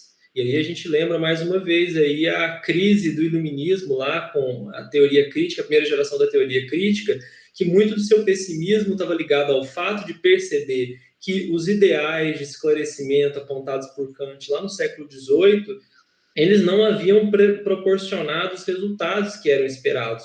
Muito pelo contrário, eles levaram à ascensão do fascismo, do nazifascismo, né, a emergência de duas grandes guerras, uma série de epidemias. Então, eu defendo, né, que a gente não pode pensar por essas lentes de imaginar que o que nos faz tomar a desinformação como uma crença, como uma verdade, é a falta de informação. Pelo contrário, eu acredito que a desinformação está assentada em nossos modos de olhar o mundo que são intrinsecamente morais, né? Que são calcados na nossa moralidade. Por isso que eu defendo que, assim como é problemático imaginar que a racionalidade científica seria uma via capaz, por si só, de enfrentar a desinformação, eu acredito também, aí encaminhando para um outro ponto que estava na nossa discussão, né, para a nossa discussão, é que as iniciativas de combate à desinformação pelo discurso jornalístico, ainda que por muitas vezes elas sirvam para poder, de alguma maneira, melhorar a qualidade do debate, aprimorar a qualidade do debate, elas por si só também não são suficientes na medida em que a crença em determinadas desinformações, ela está ligada não necessariamente ao engano, mas à adesão a valores morais, a crença em valores morais. Então, assim como eu tinha dito no caso do estudo ligado a Marine Le Pen e a crença de que os refugiados iam para a Europa, iam para a França particularmente,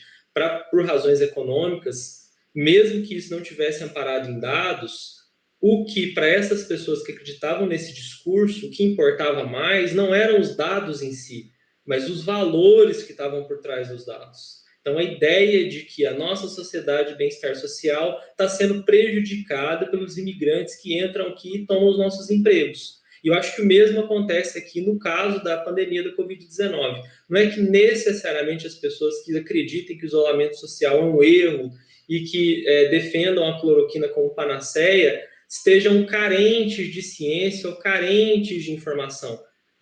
muito do que acontece é que a afirmação desse discurso tem um valor de verdade na medida em que ele nos permite a essas pessoas reforçar determinados valores morais, reforçar as trincheiras desses valores morais com uma ameaça que estaria vindo, por exemplo, tanto por meio do discurso jornalístico como pelo discurso científico. Então, inclusive tem algumas pesquisas que mostram como em muitos casos, quando há uma forte adesão a certos valores morais, quando as pessoas são apresentadas às correções, a distorções de informação em que acreditam, elas muitas vezes reforçam suas posições iniciais. Tem um estudo muito conhecido sobre isso, inclusive, publicado em 2010 por dois pesquisadores da psicologia política, Jason Haifer e Brendan Nyhan, que eles propunham um efeito que eles chamam de tiro pela culatra, né? Então, quando há uma forte adesão aos valores morais, mesmo quando as pessoas são expostas às correções de determinadas desinformações, elas não só não acreditam nas correções, mas reforçam suas posições iniciais. Então, por isso eu acho que é bastante problemático pensar que é possível meramente combater a desinformação, seja pela via da ciência ou seja pela via da checagem de fatos, por exemplo. E nesse sentido eu tenho achado cada vez mais que as iniciativas mais interessantes são aquelas que não meramente desmascaram boato ou discursos imprecisos, mas aquelas que evidenciam como esses discursos de alguma forma estão emaranhados a relações espúrias com o poder político e com a produção sistemática de desinformação por esses atores e por esses agentes, como uma série de reportagens recentes publicadas a respeito tem identificado, né? Então, passa a palavra, então, ao Wilson para a gente poder continuar o debate. Já está no finalzinho. Isso, obrigado, Thales. Na verdade, eu já recebi aqui o alerta, né, do nosso tempo, que está se esgotando, infelizmente, porque eu acho que a conversa está muito legal. Então, eu queria aproveitar uma outra participação, Luana Giazon, se é que eu estou pronunciando corretamente, espero que sim, Luana. Ela pede para que a gente fale rapidamente sobre fact-checking. Né? O que o fact-checking poderia produzir de resultados positivos nesse processo? E, paralelamente, ela pergunta, e a iniciativa de fact-checking por parte do Ministério da Saúde? Como vocês avaliam isso? Começo pelo Thales, depois passo para o Igor, e desculpem, mas a gente tem aí 2 minutos para cada um no máximo. Bom, vou falar bem rapidamente, então. O que seria um combate à desinformação hoje no cenário brasileiro? Seria derrubar o presidente da República, porque se a gente toma por pressuposto de que as desinformações sobre a Covid-19 circulam majoritariamente tendo como centro de difusão o Palácio do Planalto, né? As iniciativas que meramente desmascaram alguns boatos sobre o tema, elas são bastante ineficientes na medida em que elas não tomam como referência que essa difusão não é orgânica, né? Mas ela acontece tendo esse centro de referência, que aí, como eu bem falei no início da minha fala, poderia ser entendido aí como o gabinete do ódio lá do Palácio do Planalto.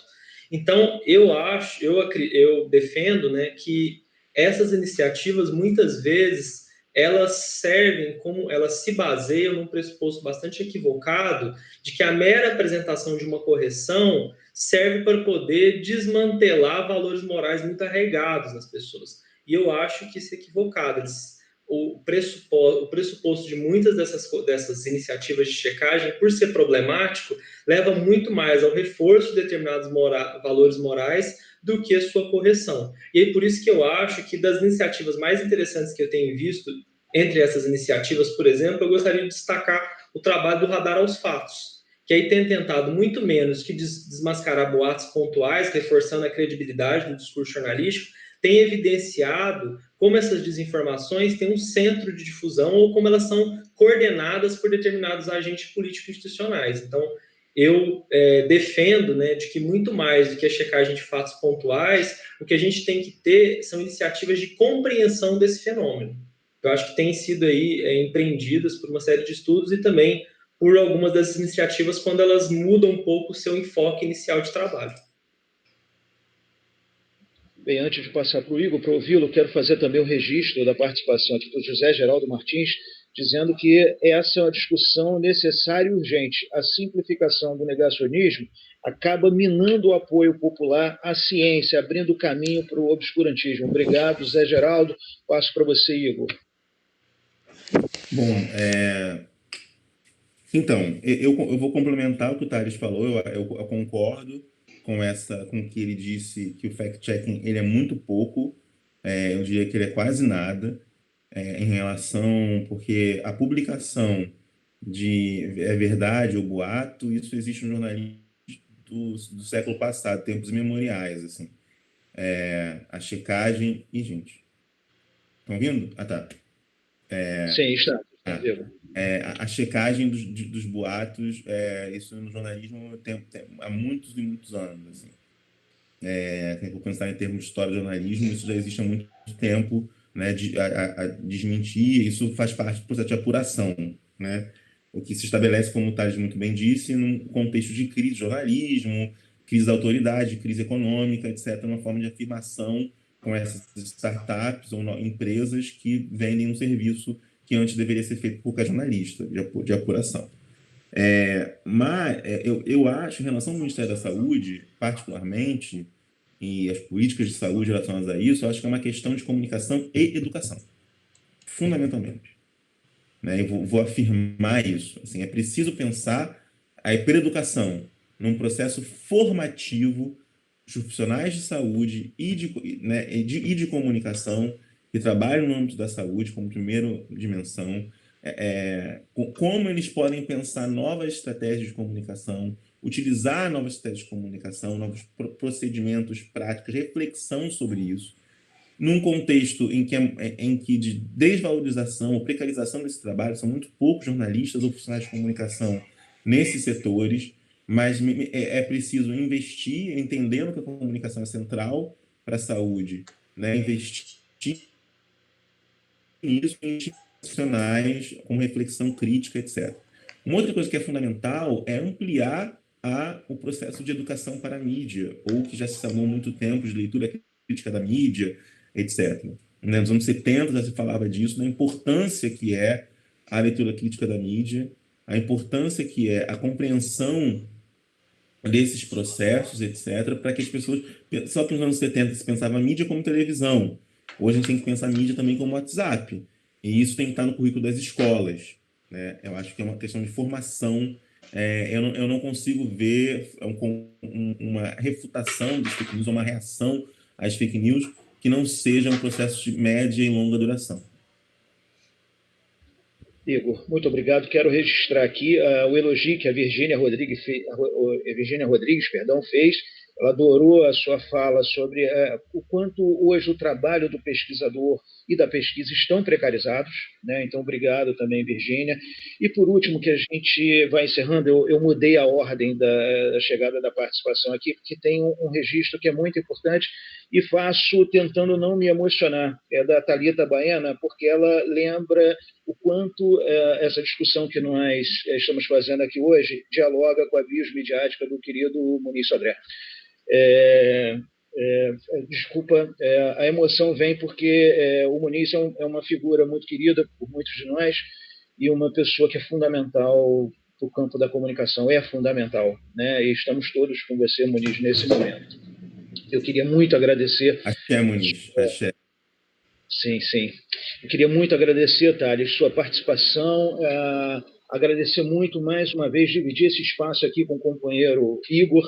De longa data, a gente vem fazendo coisas que são muito legais, acreditamos muito importantes para a ciência. Queríamos agradecer a todos vocês também que estiveram participando com a gente até agora. Né? Falando rapidamente, não se desconectem, a programação hoje está muito legal. A gente tem agora na sequência, 10h30, o painel nacional número 1, com o título Enfrentamento da Pandemia de Covid-19 no Brasil. Essa foi uma atividade organizada pela SBPC, pela SBPJ, desculpa, acho que não caí, né? Não. A ABCiber, em parceria com o PPG-Com da UFRJ, o PPGIX da Fiocruz, o PPG-Com da USP. Muito obrigado a vocês e continue acompanhando a gente nas redes sociais. A programação vai valer a pena, acredite. Obrigado, um abraço a todos. Muito obrigado, um abraço a todos. Muito obrigado, gente. Um abraço.